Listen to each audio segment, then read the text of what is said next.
ਜਿੱਥੇ ਸਿੱਖਾਂ ਨੂੰ ਕੋਹ ਕੇ ਮਾਰਿਆ ਗਿਆ, ਗਲਾਂ 'ਚ ਟਾਇਰ ਪਾ ਕੇ ਸਾੜਿਆ ਗਿਆ, ਧੀਆਂ ਭੈਣਾਂ ਦੀ ਬੇਪੱਤੀ ਕੀਤੀ ਗਈ। ਅੱਜ ਦਾ ਇਹ ਪੋਡਕਾਸਟ ਦੇ ਵਿੱਚ 1984 ਨਵੰਬਰ ਦੇ ਆਲੇ ਦੁਆਲੇ ਦੀਆਂ ਗੱਲਾਂ ਹੋਣਗੀਆਂ।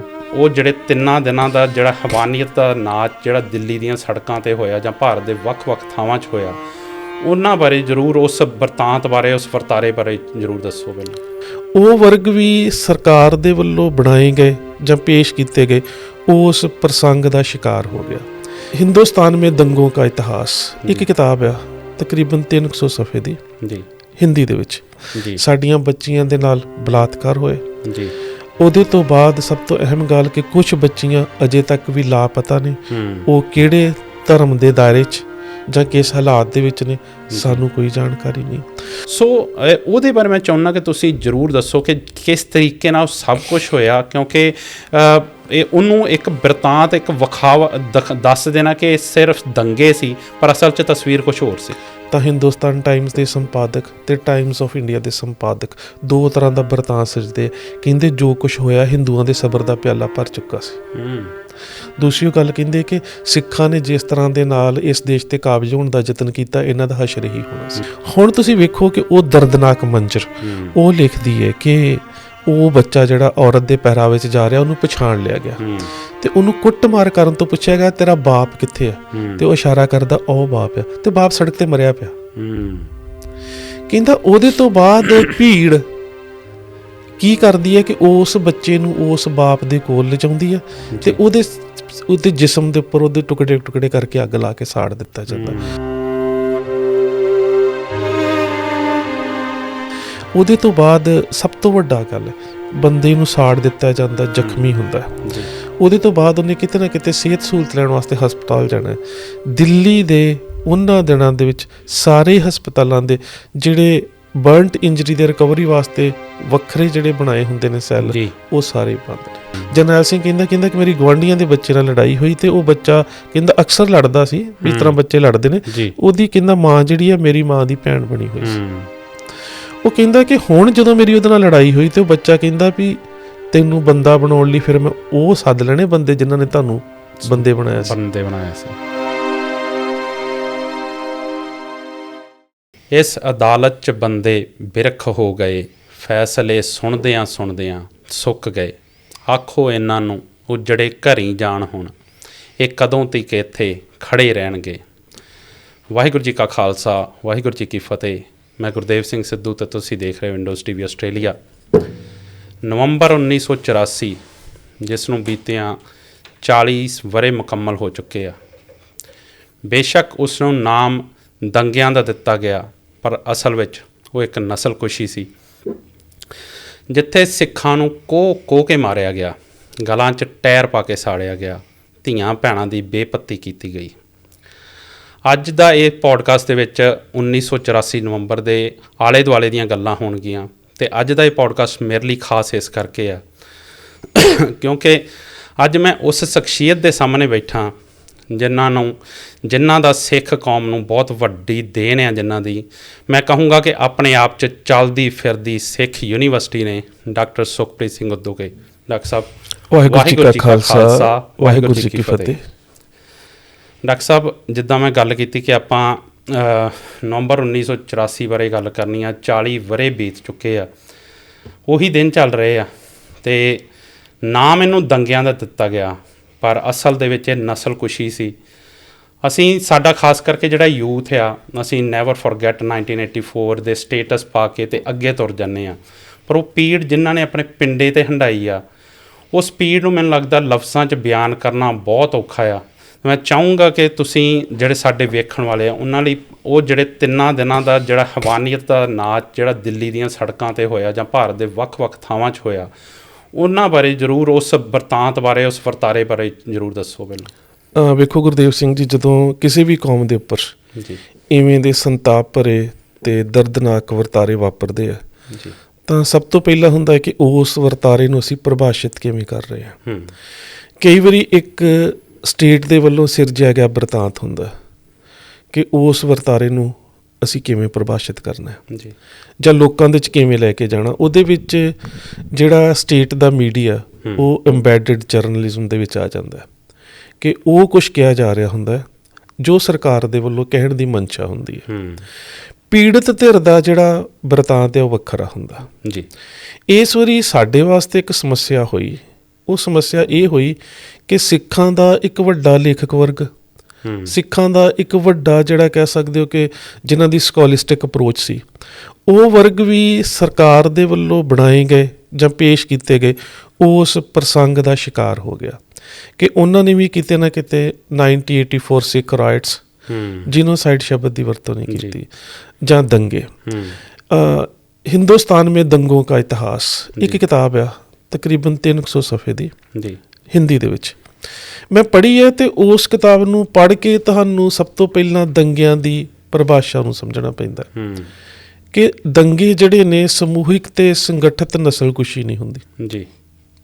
ਇੱਕ ਮੁਹੱਲੇ ਦੇ ਵਿੱਚ ਦੋ ਤਰ੍ਹਾਂ ਦੀ, ਚਾਹੇ ਉਹ ਇੱਕ ਹੀ ਰੇਸ ਦੇ ਹੋਣ, ਉਹ ਇੱਕ ਹੀ ਕਾਸਟ ਦੇ ਹੋਣ, ਉਹਨਾਂ 'ਚ ਆਪਸੀ ਲੜਾਈ ਹੋ ਜਾਣੀ, ਜਾਂ ਦੋ ਫਿਰਕਿਆਂ ਦੇ ਵਿੱਚ ਕਿਸੇ ਗਲੀ ਮੁਹੱਲੇ ਦੇ ਵਿੱਚ ਆਪਸੀ ਲੜਾਈ ਹੋ ਜਾਣੀ ਅਤੇ ਦੋਹਾਂ ਧਿਰਾਂ ਦਾ ਕੋਈ ਨੁਕਸਾਨ ਹੋ ਜਾਣਾ, ਉਸ ਨੂੰ ਅਸੀਂ ਰਾਈਟ ਦੇ ਵਿੱਚ ਜਾਂ ਦੰਗੇ ਸ਼ਬਦ ਦੀ ਪਰਿਭਾਸ਼ਾ 'ਚ ਰੱਖ ਸਕਦੇ ਹਾਂ ਜੀ। ਦਿੱਲੀ ਦਾ ਵਰਤਾਰਾ ਜਿਹੜਾ ਉਹ ਲੰਬੇ ਸਮੇਂ ਬਾਅਦ ਅਸੀਂ ਬਿਲਕੁਲ ਉਸੇ ਤਰ੍ਹਾਂ ਜਿਸ ਤਰ੍ਹਾਂ ਜੂਨ 1984 ਨੂੰ ਅਸੀਂ ਬੜੇ ਲੰਬੇ ਚਿਰ ਬਾਅਦ ਲੋਕਾਂ ਦੀ ਜ਼ੁਬਾਨ 'ਤੇ ਤੀਜੇ ਘੱਲੂਘਾਰੇ ਦੇ ਰੂਪ 'ਚ ਲਿਆ ਸਕੇ। ਘੱਲੂਘਾਰਾ ਇੱਕ ਵੱਖਰੀ ਟਰਮ ਹੈ, ਵਰਤਾਰਾ ਉਸ ਨੂੰ ਪਰਿਭਾਸ਼ਿਤ ਕਿਵੇਂ ਕੀਤਾ ਜਾਂਦਾ ਹੈ ਉਹਦੇ ਬਾਰੇ ਅਸੀਂ ਉਸ ਵਰਤਾਰੇ 'ਚ ਜਿਹੜਾ ਵਾਪਰਿਆ ਹੋਇਆ ਕਹਿ ਸਕਦੇ ਹੋ ਕਿ ਘਟਨਾਕ੍ਰਮ ਆ ਉਹਦੇ ਮੱਦੇ ਨਜ਼ਰ ਉਹਨੂੰ ਪਰਿਭਾਸ਼ਿਤ ਕੀਤਾ ਜਾਂਦਾ ਹੈ। ਜੀਨੋਸਾਈਡ ਟਰਮ ਜਿਹੜੀ ਹੈ ਇਹ ਤਕਰੀਬਨ ਜਿਹੜਾ ਇਹਦਾ ਜਨਮਦਾਤਾ ਕਹਿ ਸਕਦੇ ਹਾਂ, ਉਹ ਇੱਕ ਯਹੂਦੀ ਪੋਲਿਸ਼ ਵਕੀਲ ਸੀ ਜਿਹਦਾ ਨਾਮ ਸਾਨੂੰ ਰਾਫੇਲ ਲੈਮਕਿਨ ਮਿਲਦਾ ਜੀ। ਸਭ ਤੋਂ ਪਹਿਲਾਂ ਉਹਨੇ ਆਪਣਾ ਇੱਕ ਕਿਤਾਬ ਲਿਖੀ ਸੀ, ਉਹ ਸੀਗਾ ਕਿ ਐਕਸਿਸ ਰੂਲ ਇਨ ਆਕੂਪਾਈਡ ਯੂਰਪ। ਉਹਦੇ ਵਿੱਚ ਉਸਨੇ ਇਹ ਸ਼ਬਦ ਵਰਤਿਆ ਜੀਨੋਸਾਈਡ। ਜੀਨੋ ਦਾ ਭਾਵ ਕਿ ਇੱਕ ਰੇਸ ਜਾਂ ਇੱਕ ਨਸਲ, ਸਾਈਡ ਕਿ ਉਸਨੂੰ ਕਤਲ ਕਰ ਦੇਣਾ, ਖਤਮ ਕਰ ਦੇਣਾ। ਸੋ ਉਦੋਂ ਦੁਨੀਆ ਦੇ ਬਹੁਤ ਸਾਰੇ ਦੇਸ਼ਾਂ ਦੇ ਨੁਮਾਇੰਦਿਆਂ ਨੇ ਉਸ ਸ਼ਬਦ ਦੀ ਵਿਰੋਧਤਾ ਕੀਤੀ ਕਿਉਂਕਿ ਜਿੱਥੇ ਵੀ ਕਲੋਨੀਅਲ ਰੂਲ ਫੈਲਿਆ, ਈਵਨ ਅਸੀਂ ਏਸ਼ੀਅਨ ਪੀਰੀਅਡ ਦੇ ਵਿੱਚ ਹੀ ਵੇਖੀਏ ਤਾਂ ਲੋਕਾਂ ਦਾ ਜੀਨੋਸਾਈਡ ਹੋਇਆ। ਬਿਲਕੁਲ ਜਿਹੜਾ ਵੱਡੀ ਧਿਰ ਦਾ ਕਤਲੇਆਮ ਕੀਤਾ ਗਿਆ ਉਹ ਕਈ ਥਾਵਾਂ 'ਤੇ ਉਹਦੀ ਪਰਿਭਾਸ਼ਾ ਜੀਨੋਸਾਈਡ ਦੇ ਦਾਇਰੇ 'ਚ ਆਉਂਦੀ ਹੈ। ਸੋ ਬਹੁਤ ਸਾਰੇ ਦੇਸ਼ਾਂ ਨੂੰ ਇੰਝ ਲੱਗਦਾ ਸੀ ਕਿ ਜਿੱਥੇ ਜਿੱਥੇ ਅਸੀਂ ਵੀ ਲੋਕਾਂ 'ਤੇ ਕਬਜ਼ਾ ਕੀਤਾ, ਈਵਨ ਇੱਥੋਂ ਅਸੀਂ ਆਸਟ੍ਰੇਲੀਆ ਦੀ ਗੱਲ ਕਰ ਲਈਏ ਹੈ ਨਾ, ਤਾਂ ਇੱਥੇ ਵੀ ਜੋ ਐਬੋਰੀਜਨਲਸ ਦੇ ਨਾਲ ਹੋਇਆ ਤਾਂ ਉਹ ਵੀ ਜੀਨੋਸਾਈਡ ਦੇ ਦਾਇਰੇ 'ਚ ਆਉਂਦਾ ਔਰ ਜੋ ਇਹਨੂੰ ਪ੍ਰਵਾਨ ਕਰਦੀ ਹੈ। ਸੋ ਹੋਇਆ ਕੀ ਕਿ ਬਹੁਤ ਸਾਰੇ ਦੇਸ਼ਾਂ ਨੇ ਇਸ ਸ਼ਬਦ ਦੀ ਵਿਰੋਧਤਾ ਕੀਤੀ ਕਿਉਂਕਿ ਇਸ ਸ਼ਬਦ ਦੇ ਵਿੱਚੋਂ ਜੋ ਕੁਛ ਉਹਨਾਂ ਨੇ ਕੀਤਾ ਸੀ ਉਹ ਆਪਣੇ ਕਾਲੇ ਕਾਰਨਾਮੇ ਜ਼ਾਹਰ ਹੋ ਰਹੇ ਸੀ। ਅਖੀਰ ਆਈ ਥਿੰਕ 9 ਦਸੰਬਰ 1948 ਨੂੰ ਉਹਨਾਂ ਨੇ ਜੀਨੋਸਾਈਡ ਕਨਵੈਨਸ਼ਨ ਦੀ ਪ੍ਰਵਾਨਗੀ ਦਿੱਤੀ ਅਤੇ ਫਿਰ ਜਨਵਰੀ 1951 ਦੇ ਵਿੱਚ ਜਦੋਂ ਯੂਨਾਈਟਿਡ ਨੇਸ਼ਨ ਦੇ ਵਿੱਚ ਜੀਨੋਸਾਈਡ ਨੂੰ ਪਰਿਭਾਸ਼ਿਤ ਕੀਤਾ ਗਿਆ ਤਾਂ ਉਹ ਸੀਗਾ ਕਿ ਕਿਸੇ ਇੱਕ ਧਰਮ, ਕਿਸੇ ਇੱਕ ਜਾਤੀ, ਕੋਈ ਵਿਸ਼ੇਸ਼ ਧੜਾ ਜਾਂ ਕਿਸੇ ਵਿਸ਼ੇਸ਼ ਖਿੱਤੇ ਦੇ ਰਹਿਣ ਵਾਲੇ ਲੋਕਾਂ ਦਾ ਇੱਕ ਸਮੂਹਿਕ ਤੌਰ 'ਤੇ ਉਹ ਕਤਲੇਆਮ ਕਰ ਦੇਣਾ, ਜਿਸ ਦੇ ਵਿੱਚ ਕਤਲੇਆਮ ਦੀ ਮਾਨਸਿਕਤਾ ਹੋਵੇ ਕਿ ਇਹਨਾਂ ਨੂੰ ਇਸ ਖਿੱਤੇ ਦੇ ਵਿੱਚੋਂ ਪੂਰੀ ਤਰ੍ਹਾਂ ਦੇ ਨਾਲ ਖਤਮ ਕਰਨਾ, ਜੋ ਵਰਤਮਾਨ 'ਚ ਹੈ ਉਹਨੂੰ ਤਾਂ ਖਤਮ ਕਰਨਾ ਹੈ, ਭਵਿੱਖ ਵੀ ਖਤਮ ਹੋ ਜਾਏ। ਅਤੇ ਜਦੋਂ ਭਵਿੱਖ ਦੇ ਖਾਤਮੇ ਦੀ ਪਰਿਭਾਸ਼ਾ ਜੀਨੋਸਾਈਡ 'ਚ ਆਉਂਦੀ ਹੈ ਤਾਂ ਉਹ ਹੁੰਦਾ ਹੈ ਕਿ ਉਸ ਕੌਮ ਦਾ ਮਾਨਸਿਕ ਕਤਲੇਆਮ ਵੀ ਕਰਨਾ। ਉਸ ਤੋਂ ਬਾਅਦ ਹੁੰਦਾ ਹੈ ਕਿ ਉਹਨਾਂ ਦੇ ਵਿੱਚ ਸਹਿਮ ਜਿਹੜਾ ਮਾਨਸਿਕ ਤੌਰ 'ਤੇ ਉਹਨੂੰ ਪੈਦਾ ਕਰਨਾ ਅਤੇ ਉਹਨਾਂ ਦੀ ਆਉਣ ਵਾਲੀ ਪੀੜ੍ਹੀ ਨੂੰ ਖਤਮ ਕਰਨਾ ਅਤੇ ਇੱਥੋਂ ਤੱਕ ਉਹਨਾਂ ਦੇ ਬੱਚਿਆਂ ਦੀ ਜਿਹੜੀ ਟਰਾਂਸਫਰ ਆ ਕਿ ਬੱਚਾ ਲੈ ਜਾਣਾ ਅਤੇ ਉਹਨੂੰ ਆਪਣੇ ਦਾਇਰੇ 'ਚ ਪਾਲਣਾ, ਜਿਵੇਂ ਕਿ ਇੱਥੇ ਵੀ ਹੋਇਆ, ਕੈਨੇਡਾ ਦੇ ਵਿੱਚ ਵੀ ਹੋਇਆ। ਸੋ ਇਹ ਸਭ ਕੁਛ ਉਸ ਨਸਲਕੁਸ਼ੀ ਦੀ ਪਰਿਭਾਸ਼ਾ ਦੇ ਦਾਇਰੇ ਵਿੱਚ ਆ ਜਾਂਦਾ। ਅਤੇ ਦਿੱਲੀ ਦੇ ਵਿੱਚ 1984 'ਚ ਜੋ ਕੁਛ ਹੋਇਆ ਉਹ ਇਹਦੀ ਕੇਵਲ ਇੱਕ ਧਾਰਾ ਦੇ ਅਧੀਨ ਨਹੀਂ ਆਉਂਦਾ ਬਲਕਿ ਜੀਨੋਸਾਈਡ ਦੀਆਂ ਸਾਰੀਆਂ ਧਾਰਾਵਾਂ ਦੇ ਵਿੱਚ ਆਉਂਦਾ। ਸਾਡਾ ਸਮੂਹਿਕ ਤੌਰ 'ਤੇ ਸੰਗਠਿਤ ਭੀੜਾਂ ਦੇ ਵੱਲੋਂ ਕਤਲੇਆਮ ਵੀ ਕੀਤਾ ਗਿਆ। ਭੀੜਾਂ ਸਟੇਟ ਸਪੋਂਸਰਡ ਸੀ, ਪ੍ਰਸ਼ਾਸਨ ਔਰ ਰਾਜਤੰਤਰ ਨੇ ਪੂਰੀ ਮਦਦ ਕੀਤੀ। ਉਸ ਤੋਂ ਬਾਅਦ ਸਾਡੇ ਬੱਚਿਆਂ ਦੇ ਮਨ ਦੇ ਉੱਪਰ ਇੱਕ ਸਹਿਮ ਪੈਦਾ ਕੀਤਾ ਗਿਆ। ਸਾਡੀਆਂ ਬੱਚੀਆਂ ਦੇ ਨਾਲ ਅਸੀਂ ਸਾਰਾ ਗੱਲਬਾਤ ਅੱਗੇ ਕਰਾਂਗੇ ਕਿਹੜੇ ਕਿਹੜੇ ਇਲਾਕਿਆਂ 'ਚ ਕਿਵੇਂ ਹੋਇਆ। ਸਾਡੀਆਂ ਬੱਚੀਆਂ ਦੇ ਨਾਲ ਬਲਾਤਕਾਰ ਹੋਏ। ਉਹਦੇ ਤੋਂ ਬਾਅਦ ਸਭ ਤੋਂ ਅਹਿਮ ਗੱਲ ਕਿ ਕੁਛ ਬੱਚੀਆਂ ਅਜੇ ਤੱਕ ਵੀ ਲਾਪਤਾ ਨੇ, ਉਹ ਕਿਹੜੇ ਧਰਮ ਦੇ ਦਾਇਰੇ 'ਚ ਜਾਂ ਕਿਸ ਹਾਲਾਤ ਦੇ ਵਿੱਚ ਨੇ, ਸਾਨੂੰ ਕੋਈ ਜਾਣਕਾਰੀ ਨਹੀਂ। ਸੋ ਨਸਲਕੁਸ਼ੀ ਦੀਆਂ ਜਿੰਨੀਆਂ ਵੀ ਪਰਿਭਾਸ਼ਾਵਾਂ ਦੇ ਅੰਸ਼ ਜਾਂ ਉਹਦੀਆਂ ਧਾਰਾਵਾਂ ਨੇ, ਉਹ ਸਾਰੀਆਂ ਧਾਰਾਵਾਂ ਇਸ ਸਿੱਖ ਨਸਲਕੁਸ਼ੀ 'ਚ ਵਰਤੀਆਂ ਗਈਆਂ। ਜਿੱਥੋਂ ਮੈਂ ਆਰੰਭ ਗੱਲ ਕੀਤੀ ਸੀ ਕਿ ਸਾਡੀ ਸਕੋਲਿਸਟਿਕ ਅਪਰੋਚ ਇਹਦੇ ਪ੍ਰਤੀ ਇੰਨੀ ਜ਼ਿਆਦਾ ਉਦਾਸੀਨਤਾ ਵਾਲੀ ਰਹੀ ਹੈ ਕਿ ਅਸੀਂ ਵੀ ਕਿਤੇ ਨਾ ਕਿਤੇ ਜੋ ਸਰਕਾਰ ਨੇ ਬਰਤਾਂਤ ਸਿਰਜਿਆ, ਦੰਗੇ, ਇੱਕ ਲੰਬਾ ਸਮਾਂ ਤਕਰੀਬਨ ਮੇਰੇ ਖਿਆਲ ਦੇ ਨਾਲ 25 ਸਾਲ ਤੱਕ ਸਾਡੇ ਸਿੱਖ ਲਿਖਾਰੀ ਵੀ ਦਿੱਲੀ ਰਾਈਟਸ ਸ਼ਬਦ ਹੀ ਵਰਤੇ ਰਹੇ, ਜੀਨੋਸਾਈਡ ਸ਼ਬਦ ਦੀ ਵਰਤੋਂ ਨਹੀਂ ਕੀਤੀ। ਸਮੂਹਿਕ ਤੌਰ 'ਤੇ ਸਾਡੀ ਚੇਤਨਤਾ 'ਚ ਇਹ ਘਾਟ ਰਹੀ ਕਿ ਅਸੀਂ ਜਿਹੜਾ ਜਿਊਸ਼ ਦੇ ਉੱਪਰ ਜੋ ਕੁਛ ਵਾਪਰਿਆ, ਅਸੀਂ ਉਸ ਨੂੰ ਜੀਨੋਸਾਈਡ ਦੇ ਵਿੱਚ ਲਿਆ, UNO ਦੇ ਵਿੱਚ। ਇਸੇ ਤਰ੍ਹਾਂ ਹੋਰ ਵੀ ਕਈ ਥਾਵਾਂ ਦੇ ਉੱਪਰ ਜਿਹੜਾ ਇਹ ਵਿਸ਼ਵ ਦਾ ਇੱਕ ਵੱਡਾ ਸੰਗਠਨ ਸੀ ਯੂਨਾਈਟਿਡ ਨੇਸ਼ਨ, ਇਹਦੇ ਵੱਲੋਂ ਕਿਸੇ ਇੱਕ ਵਿਸ਼ੇਸ਼ ਕੌਮ, ਰੇਸ, ਨਸਲ, ਕਾਸਟ, ਐਥਨਿਕ ਗਰੁੱਪ ਜਾਂ ਇੱਕ ਖਾਸ ਨੈਸ਼ਨੈਲਿਟੀ ਦਾ ਜਿਹੜਾ ਇਸ ਤਰ੍ਹਾਂ ਦਾ ਕਤਲੇਆਮ ਕੀਤਾ ਗਿਆ, ਉਹਨੂੰ ਜੀਨੋਸਾਈਡ ਦੇ ਦਾਇਰੇ 'ਚ ਲਿਆ ਗਿਆ। ਸਾਡੇ ਵੱਲੋਂ ਅਜੇ ਤੱਕ ਕੋਈ ਵਿਸ਼ੇਸ਼ ਅਪਰੋਚ ਨਹੀਂ ਕੀਤੀ ਜਾ ਸਕੀ ਕਿ ਅਸੀਂ ਇਸ ਵਿਸ਼ਵ ਵਿਆਪੀ ਸੰਸਥਾ ਜਿਹੜੀ ਯੂਨਾਈਟਿਡ ਨੇਸ਼ਨ ਹੈ, ਉਹਦੇ ਵਿੱਚ ਸੰਗਠਿਤ ਤੌਰ 'ਤੇ ਇਹ ਅਪਰੋਚ ਕਰਦੇ ਕਿ ਉਹਨਾਂ ਦੇ ਵੱਲੋਂ ਵੀ ਇਸ ਨੂੰ ਵੱਡੇ ਰੂਪ ਦੇ ਵਿੱਚ ਕਿ ਸਿੱਖ ਜੀਨੋਸਾਈਡ ਜਿਹੜਾ ਦਿੱਲੀ 1984 ਦਾ, ਇਹਦੇ ਰੂਪ ਦੇ ਵਿੱਚ ਲੋਕਾਂ ਦੇ ਵਿੱਚ ਰੱਖਿਆ ਜਾਂਦਾ। ਇਹ ਸਾਡੀਆਂ ਬਹੁਤ ਥਾਵਾਂ 'ਤੇ ਗੁਰਦੇਵ ਸਿੰਘ ਜੀ, ਮੈਂ ਕਹਿ ਸਕਦਾ ਕਿ ਹੁਣ ਸਾਰੇ ਵੱਡੇ ਨੇ, ਮੈਂ ਨਲਾਇਕੀ ਸ਼ਬਦ ਨਹੀਂ ਵਰਤ ਸਕਦਾ, ਇਹ ਕਹਿ ਸਕਦੇ ਅਣਦੇਖੀਆਂ ਸਾਡੀਆਂ ਬਹੁਤ ਜ਼ਿਆਦਾ ਅਣਦੇਖੀਆਂ ਰਹੀਆਂ ਨੇ। ਜਦੋਂ ਯੂਨਾਈਟਿਡ ਨੇਸ਼ਨ ਦੇ ਵੱਲੋਂ ਹਿਊਮਨ ਰਾਈਟਸ ਡੇ ਮਨਾਇਆ ਜਾਂਦਾ ਹੈ, ਤਾਂ ਮੈਨੂੰ ਕਈ ਵਾਰ ਇੰਝ ਲੱਗਦਾ ਹੈ ਕਿ ਸਿੱਖਾਂ ਨੂੰ ਤਾਂ ਇਹ ਅਪਰੋਚ ਕਰਨੀ ਚਾਹੀਦੀ ਸੀ ਕਿ ਹਿਊਮਨ ਰਾਈਟਸ ਡੇ ਜਿਹੜਾ, ਇਹ ਤਾਂ ਗੁਰੂ ਤੇਗ ਬਹਾਦਰ ਸਾਹਿਬ ਦੀ ਸ਼ਹਾਦਤ ਵਾਲਾ ਦਿਨ ਚਾਹੀਦਾ, ਕਿਉਂਕਿ ਮਨੁੱਖੀ ਅਧਿਕਾਰਾਂ ਦੀ ਰੱਖਿਆ ਦੇ ਵਾਸਤੇ ਕਿਸੇ ਆਮ ਵਿਅਕਤੀ ਨਹੀਂ, ਬਲਕਿ ਕਿਸੇ ਕੌਮ ਦੇ ਇੰਨੇ ਰੂਹਾਨੀ ਰਹਿਬਰ ਦੇ ਵੱਲੋਂ ਆਪਣਾ ਆਪਾ ਨਿਸ਼ਾਵਰ ਕਰ ਦੇਣਾ ਜਾਂ ਸ਼ਹਾਦਤ ਨੂੰ ਪ੍ਰਵਾਨ ਕਰ ਲੈਣਾ, ਹੱਸ ਕੇ ਸਹਿਜ ਦੇ ਵਿੱਚ ਰਹਿੰਦੇ ਹੋਏ, ਤੇ ਇਹਦੇ ਤੋਂ ਵੱਡੀ ਮਨੁੱਖੀ ਅਧਿਕਾਰਾਂ ਦੀ ਕੋਈ ਮਿਸਾਲ ਨਹੀਂ ਹੋਈ। ਬਿਲਕੁਲ।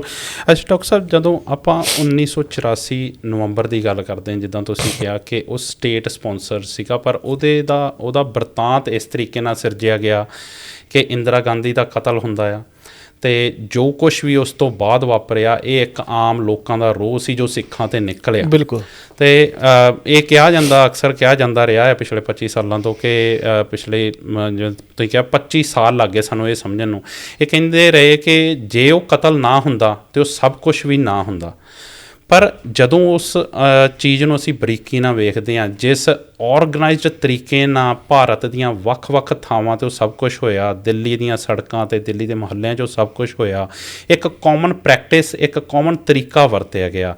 ਅਤੇ ਇਹ ਅਕਸਰ ਜਿਹੜਾ ਓਪਰੇਸ਼ਨ ਸ਼ਾਂਤੀ ਆ ਉਹਦਾ ਵੀ ਜ਼ਿਕਰ ਆਉਂਦਾ ਕਿ ਕਿਉਂਕਿ ਜਦੋਂ ਐਡੇ ਵੱਡੇ ਪੱਧਰ 'ਤੇ ਇੱਕ ਕ੍ਰਾਈਮ ਨੂੰ ਔਰਗਨਾਈਜ਼ ਕੀਤਾ ਜਾਂਦਾ, ਉਹਦੇ ਲਈ ਵਕਤ ਲੱਗਦਾ, ਉਹਦੇ ਲਈ ਜਿਹੜੀ ਆ ਜਾਣਕਾਰੀ, ਜਿੱਦਾਂ ਵੋਟਰ ਲਿਸਟਾਂ ਮੰਗਵਾਈਆਂ ਗਈਆਂ, ਇਕੱਲੇ ਸਿੱਖ ਦੇ ਘਰ ਦੀ, ਦੁਕਾਨ ਦੀ, ਪ੍ਰਾਪਰਟੀ ਦੀ ਨਿਸ਼ਾਨਦੇਹੀ ਕੀਤੀ ਗਈ।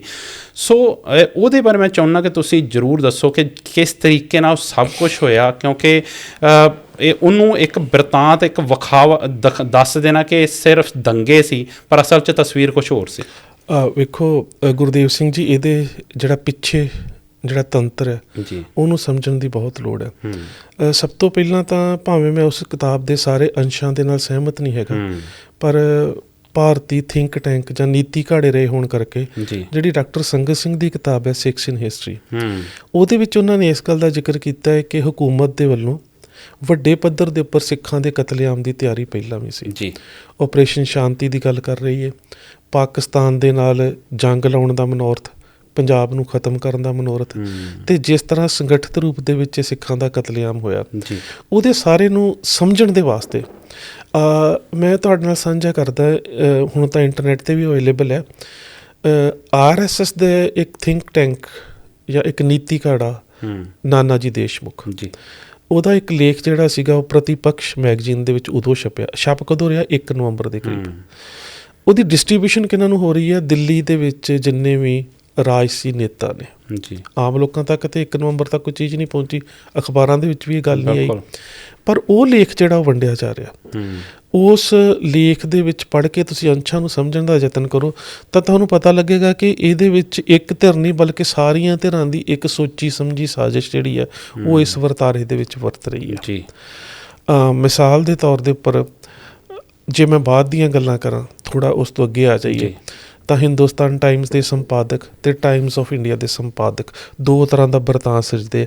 ਕਹਿੰਦੇ ਜੋ ਕੁਝ ਹੋਇਆ ਹਿੰਦੂਆਂ ਦੇ ਸਬਰ ਦਾ ਪਿਆਲਾ ਭਰ ਚੁੱਕਾ ਸੀ। ਦੂਸਰੀ ਗੱਲ ਕਹਿੰਦੇ ਕਿ ਸਿੱਖਾਂ ਨੇ ਜਿਸ ਤਰ੍ਹਾਂ ਦੇ ਨਾਲ ਇਸ ਦੇਸ਼ ਤੇ ਕਾਬਜ਼ ਹੋਣ ਦਾ ਯਤਨ ਕੀਤਾ, ਇਹਨਾਂ ਦਾ ਹਸ਼ਰ ਹੀ ਹੋਣਾ ਸੀ। ਉਹ ਸਾਰੀ ਗੱਲ ਆ ਕੇ ਅੱਜ ਕਿੱਥੇ ਟੁੱਕ ਰਹੀ ਆ। ਮੈਂ ਕੱਲ੍ਹ ਹੀ ਇੱਕ ਰਿਟਾਇਰਡ IAS ਆਫਿਸਰ ਦਾ ਟਵੀਟ ਪੜ੍ਹਿਆ, ਮੇਰੇ ਇੱਕ ਦੋਸਤ ਨੇ, ਉਹਨਾਂ ਨੇ ਭੇਜਿਆ, ਅਤੇ ਉਹਦੇ ਵਿੱਚ ਉਸਨੇ ਆਪਣੇ ਦਰਦ ਨੂੰ ਬਿਆਨ ਕੀਤਾ। ਉਹਦੇ ਵਿੱਚੋਂ ਲਿਖਦਾ ਹੈ ਕਿ ਇਸ ਤਰ੍ਹਾਂ ਅਸੀਂ ਲੋਕ ਜਾਨ ਬਚਾਈ, ਬੜੀ ਸਫੋਕੇਸ਼ਨ ਸੀ, ਸਾਹ ਨਹੀਂ ਸੀ ਆ ਰਿਹਾ, ਮੈਂ ਇਸ ਥਾਂ 'ਤੇ ਮੇਰੇ ਪਰਿਵਾਰ ਨੇ ਮੈਨੂੰ ਲੁਕਾ ਦਿੱਤਾ, ਇਸ ਤਰ੍ਹਾਂ ਦੇ ਨਾਲ ਅਸੀਂ ਸੜਕਾਂ ਦੇ ਉੱਪਰ ਲੋਕਾਂ ਦਾ ਕਤਲੇਆਮ ਹੁੰਦਾ ਵੇਖਿਆ, ਇਸ ਤਰ੍ਹਾਂ ਮੇਰੀ ਜਾਨ ਬਚੀ। ਉਹ ਸਾਰਾ ਦਰਦ ਤੁਸੀਂ ਵੇਖਦੇ ਹੋ ਅਤੇ ਤੁਹਾਡੇ ਸਾਹਮਣੇ ਜੋ ਕੁਛ 1984 'ਚ ਵਾਪਰਿਆ, ਇੰਝ ਲੱਗਦਾ ਕਿ ਫਿਲਮ ਵਾਂਗੂ ਘੁੰਮ ਰਿਹਾ। ਅਖੀਰ 'ਤੇ ਆ ਕੇ ਕਹਿੰਦਾ ਹੈ ਕਿ ਜੇ ਪੰਜਾਬ ਦੇ ਲੋਕਾਂ ਨੇ ਇਹ ਕੁਛ ਕੀਤਾ ਅਤੇ ਦਿੱਲੀ ਦੇ ਸਿੱਖਾਂ ਦੇ ਕਤਲੇਆਮ ਦੀ ਜ਼ਿੰਮੇਵਾਰੀ ਵੀ ਪੰਜਾਬ ਦੇ ਲੋਕਾਂ ਨੂੰ ਲੈਣੀ ਚਾਹੀਦੀ ਹੈ, ਕਿ ਜੇ ਉਹ ਇਹ ਮਾਹੌਲ ਖੜਾ ਨਾ ਕਰਦੇ ਤਾਂ ਸ਼ਾਇਦ ਦਿੱਲੀ ਦੇ ਸਿੱਖਾਂ ਦਾ ਕਤਲੇਆਮ ਨਾ ਹੁੰਦਾ।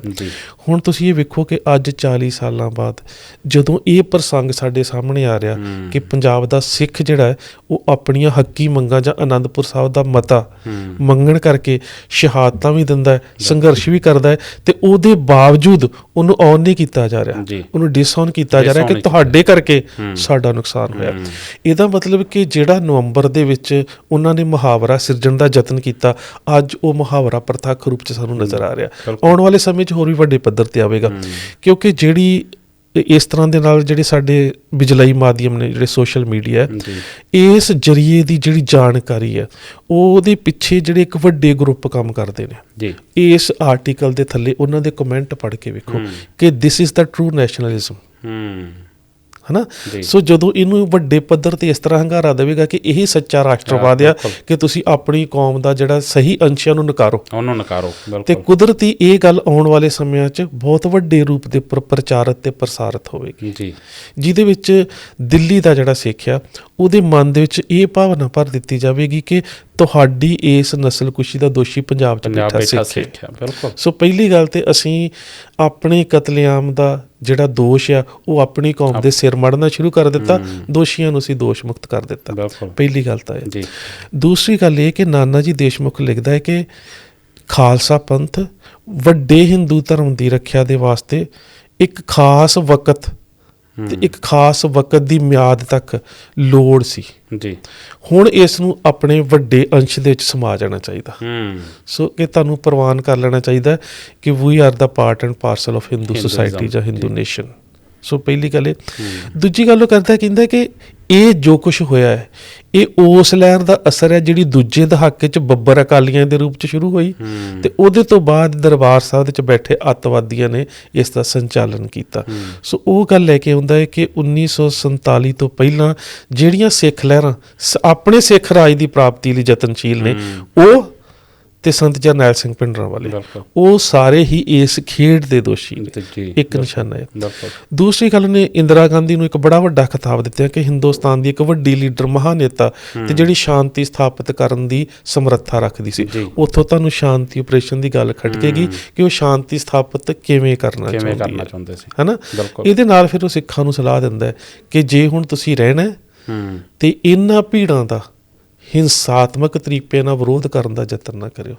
ਉਹ ਕਹਿ ਰਿਹਾ ਕਿ ਤੁਸੀਂ ਆਪਣੀ ਰੱਖਿਆ ਵਾਸਤੇ ਵੀ ਨਹੀਂ ਹਥਿਆਰ ਆਪਣਾ ਸੈਲਫ ਡਿਫੈਂਸ ਵੀ ਨਹੀਂ ਕਰ ਸਕਦੇ। ਸੋ ਇਹ ਜਿਹੜੇ ਪ੍ਰਸੰਗ ਸਿਰਜੇ ਗਏ ਉਹਦੇ ਤੋਂ ਇਹ ਤਾਂ ਸਪਸ਼ਟ ਹੋ ਜਾਂਦਾ ਹੈ ਕਿ ਅਸੀਂ ਕੇਵਲ ਇੱਕ ਧੁਰ ਨੂੰ ਦੋਸ਼ ਤੇ ਦਿੰਦੇ ਹਾਂ, ਦੋਸ਼ੀ ਹੈ ਨਿਰਸੰਦੇਹ ਦੇਣਾ ਚਾਹੀਦਾ, ਪਰ ਇਹਦੇ ਨਾਲ ਹਿੰਦੁਸਤਾਨ ਦੇ ਰਾਜਸੀ ਤੰਤਰ ਦਾ ਇੱਕ ਵੱਡਾ ਹਿੱਸਾ ਜਿਹੜਾ ਉਹਨੇ ਤੁਹਾਡੇ ਵਾਸਤੇ ਦੋ ਆਪਸ਼ਨ ਖੁੱਲੀਆਂ ਰੱਖ ਦਿੱਤੀਆਂ ਕਿ ਜਾਂ ਤਾਂ ਸਾਡੇ ਧਰਮ ਦਾ ਅੰਗ ਬਣ ਜਾਓ ਤੇ ਜਾਂ ਫਿਰ ਇਹੀ ਹਸ਼ਰ ਹੋਵੇਗਾ। ਬਿਲਕੁਲ ਜੀ।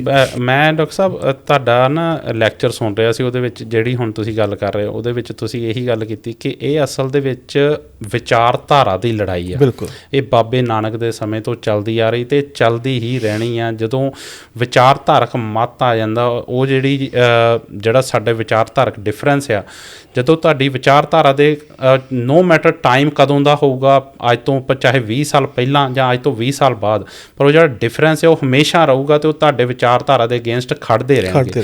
ਇੱਦਾਂ ਹੀ ਮੈਂ ਨਾ ਇੰਟਰਵਿਊ ਇੱਕ ਸੁਣ ਰਿਹਾ ਸੀ, ਉਹਦੇ ਵਿੱਚ ਵੀ ਉਹ ਕਹਿੰਦੇ ਕਿ ਬੇਸ਼ੱਕ 1984 ਨੂੰ 40 ਵਰ੍ਹੇ ਹੋ ਚੁੱਕੇ ਆ, ਪਰ ਅੱਜ ਵੀ ਸਿੱਖਾਂ ਨੂੰ ਐਲੀਮੀਨੇਟ ਕਰਨ ਦੀ ਅਤੇ ਅਸਿਮੀਲੇਟ ਕਰਨ ਦੀ ਦੋਵੇਂ ਜਿਹੜੀਆਂ ਪੋਲਿਸੀਜ਼ ਆ ਉਹ ਪੈਰਲਲ ਚੱਲ ਰਹੀਆਂ ਆ। ਤੁਸੀਂ ਕਿੱਦਾਂ ਦੇਖਦੇ ਹੋ? ਜਿੱਦਾਂ ਤੁਸੀਂ ਹੁਣ ਗੱਲ ਵੀ ਇਹੀ ਕੀਤੀ ਕਿ ਉਹ ਕਹਿੰਦੇ ਕਿ ਜਾਂ ਤਾਂ ਸਾਡੇ ਵਿੱਚ ਰਲ ਜਾਓ ਅਤੇ ਜਾਂ ਬਿਲਕੁਲ ਹੀ ਤੁਹਾਡੀ ਨਿਆਰੀ ਹਸਤੀ ਨੂੰ ਪ੍ਰਵਾਨ ਨਹੀਂ ਕੀਤਾ ਜਾਊ। ਬਿਲਕੁਲ, ਕਿਉਂਕਿ ਇਸ ਤਰੀਕੇ ਨਾਲ ਹੀ ਆਪਣੇ ਸਿੱਖਾਂ ਦੀ ਜਿਹੜੀ ਵੱਖ ਵੱਖ ਧਾਰਾਵਾਂ ਦੇ ਵਿੱਚ ਸਿੱਖਾਂ ਦੀ ਜਿਹੜੀ ਮੁੱਢਲੀ ਆਇਡੈਂਟੀਟੀ ਉਹਨੂੰ ਖਤਮ ਕੀਤਾ ਜਾ ਰਿਹਾ, ਉਹਨੂੰ ਮੰਨਿਆ ਨਹੀਂ ਜਾ ਰਿਹਾ ਕਿ ਤੁਸੀਂ ਇੱਕ ਵੱਖਰੀ ਕੌਮ ਹੋ, ਵੱਖਰੀ ਧਿਰ ਹੋ। ਦੂਸਰਾ ਜਿਹੜਾ ਐਲੀਮੀਨੇਟ ਕਰਨ ਦੇ ਤਰੀਕੇ ਆ, ਚਾਹੇ ਉਹ ਨਸ਼ਾ ਲਾ ਲਓ, ਚਾਹੇ ਕਲਚਰਲ ਜੈਨੋਸਾਈਡ ਲਾ ਲਓ, ਬਹੁਤ ਸਾਰੇ ਤਰੀਕੇ ਅੱਜ ਵੀ ਵਰਤੇ ਜਾ ਰਹੇ। ਤੁਸੀਂ ਕਿੱਦਾਂ ਦੇਖਦੇ ਹੋ? ਹਾਂ ਬਿਲਕੁਲ, ਜਦੋਂ ਅਸੀਂ ਦਿੱਲੀ ਕਤਲੇਆਮ ਦੇ ਮੱਦੇ ਨਜ਼ਰ ਵੇਖਦੇ ਹਾਂ ਅਤੇ ਨਸਲਕੁਸ਼ੀ ਦੀ ਪਰਿਭਾਸ਼ਾ ਨੂੰ ਵੇਖਦੇ ਹਾਂ, ਅਤੇ ਉਹਦੇ ਵਿੱਚ ਮੈਂ ਪਹਿਲਾਂ ਵੀ ਗੱਲ ਕੀਤੀ ਕਿ ਉਸ ਪਰਿਭਾਸ਼ਾ ਦੇ ਜਿੰਨੇ ਵਹਾਅ ਨੇ ਉਹ ਸਾਰੇ ਹੀ ਸਾਡੇ 'ਤੇ ਵਰਤੇ ਜਾ ਰਹੇ ਨੇ। ਔਰ ਖ਼ਾਸ ਕਰਕੇ ਉਦੋਂ ਇਹ ਸਮੱਸਿਆ ਹੋਰ ਵੀ ਗੰਭੀਰ ਹੋ ਜਾਂਦੀ ਹੈ ਜਦੋਂ ਇੱਕ ਦੇਸ਼ ਦਾ, ਇੱਕ ਰਾਜ ਦਾ ਚੌਥਾ ਸਮਝਿਆ ਜਾਂਦਾ ਥੰਮ ਜਿਹੜਾ ਮੀਡੀਆ, ਉਹ ਵੀ ਉਸ ਹਕੂਮਤ ਦੀਆਂ ਨੀਤੀਆਂ ਦੇ ਅਨੁਸਾਰ ਵਰਤਾਂਤ ਸਿਰਜਦਾ ਹੋਵੇ। ਉਹ ਤੁਸੀਂ ਵੇਖੋ ਕਿ ਦਿੱਲੀ ਦੇ ਵਿੱਚ ਇੰਨਾ ਵੱਡਾ ਸਿੱਖਾਂ ਦਾ ਕਤਲੇਆਮ ਹੋ ਰਿਹਾ, ਉਸ ਸਮੇਂ ਦੀਆਂ ਅਖਬਾਰਾਂ ਪੜ੍ਹ ਕੇ ਵੇਖ ਲਓ। ਸ਼ਾਇਦ ਇੱਕ ਪ੍ਰੈਸ ਰਿਪੋਰਟਰ ਨੇ ਰਾਹੁਲ ਬੇਦੀ ਨੇ ਕੇਵਲ ਤੇ ਕੇਵਲ ਉਦੋਂ ਇੱਕ ਅੰਗਰੇਜ਼ੀ ਅਖਬਾਰ ਦੇ 'ਚ ਤਰਲੋਕਪੁਰੀ 'ਚ ਸਿੱਖਾਂ ਦੇ ਪ੍ਰਤੀ ਹੋਈ ਹਿੰਸਾ ਦਾ ਜ਼ਿਕਰ ਕੀਤਾ।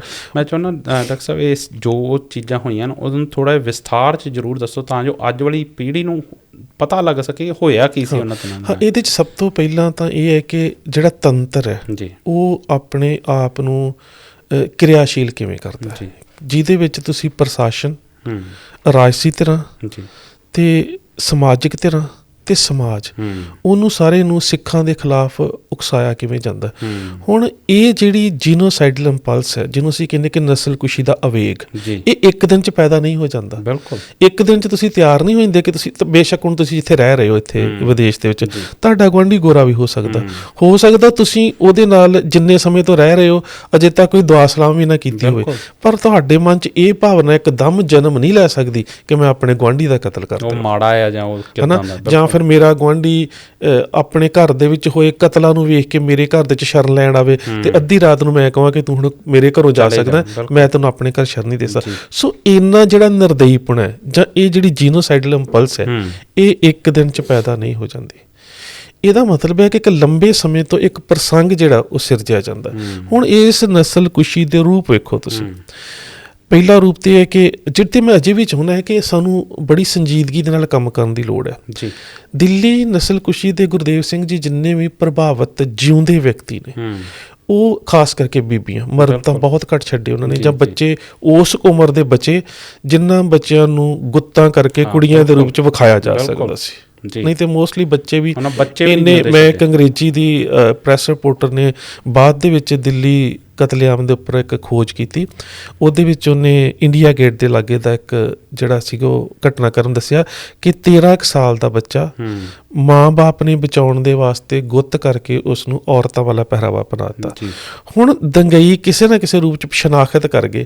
ਹੁਣ ਇਹ ਸ਼ਨਾਖਤ ਆਂਢ ਗੁਆਂਢ 'ਚ ਦਿੱਤੀ ਹੋ ਸਕਦੀ। ਬਿਲਕੁਲ, ਆਮ ਬਾਹਰੋਂ ਆਈ ਭੀੜ ਜਿਹੜੀ ਆ, ਉਹ ਇੱਕ 13 ਸਾਲ ਦਾ ਬੱਚਾ ਜਿਹਨੂੰ ਜੇ ਦਾੜੀ ਨਹੀਂ ਆਈ, ਉਹ ਲੜਕੀ ਜਾਂ ਲੜਕਾ, ਬਿਲਕੁਲ ਉਹਦੀ ਸ਼ਨਾਖਤ ਨਹੀਂ ਕਰ ਸਕਦਾ। ਸੋ ਇਹ ਸ਼ਨਾਖਤ ਤਾਂ ਗੁਆਂਢ 'ਚ ਹੋਈ।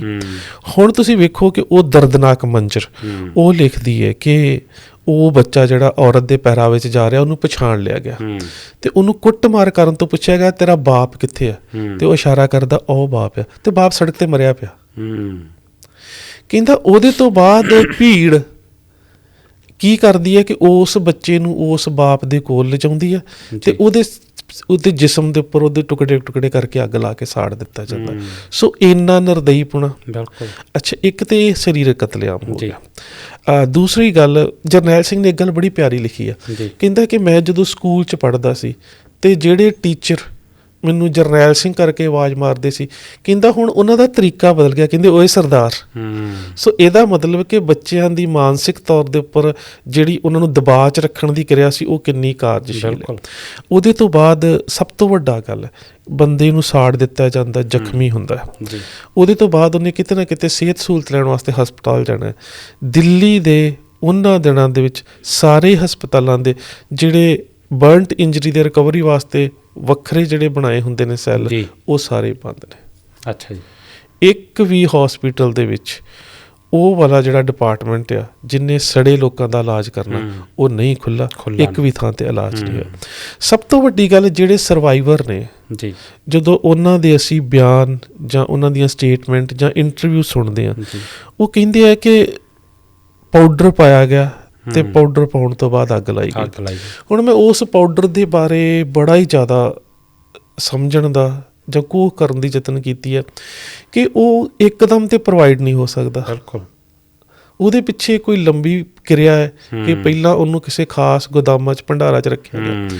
ਸੋ ਜਿਹੜਾ ਪਾਊਡਰ ਜਲਨਸ਼ੀਲ ਹੈ, ਭੀੜ ਉਸ ਦੀ ਵਰਤੋਂ ਨਹੀਂ ਕਰ ਸਕਦੀ ਜਿੰਨਾ ਚਿਰ ਉਹਨਾਂ ਨੂੰ ਸਿਖਲਾਈ ਨਾ ਹੋਵੇ ਕਿ ਪਾਊਡਰ ਵਰਤਣਾ ਕਿਵੇਂ। ਮਿਸਾਲ ਦੇ ਤੌਰ 'ਤੇ ਜਿਹੜੀਆਂ ਤੁਸੀਂ ਇੰਟਰਨੈਸ਼ਨਲ ਹਿਊਮਨ ਰਾਈਟਸ ਦੀਆਂ ਰਿਪੋਰਟਸ ਨੇ ਉਹਦੇ ਵਿੱਚ ਆਉਂਦਾ ਹੈ ਕਿ ਗਾਜ਼ਾ ਦੇ ਵਿੱਚ ਇਸ ਤਰ੍ਹਾਂ ਦਾ ਜਿਹੜਾ ਸੀ ਪਾਊਡਰ ਵਰਤਿਆ ਗਿਆ, ਉਹਨਾਂ ਨੇ ਤਾਂ ਨਾਮ ਦਿੱਤਾ ਵਾਈਟ ਫਾਸਫੋਰਸ।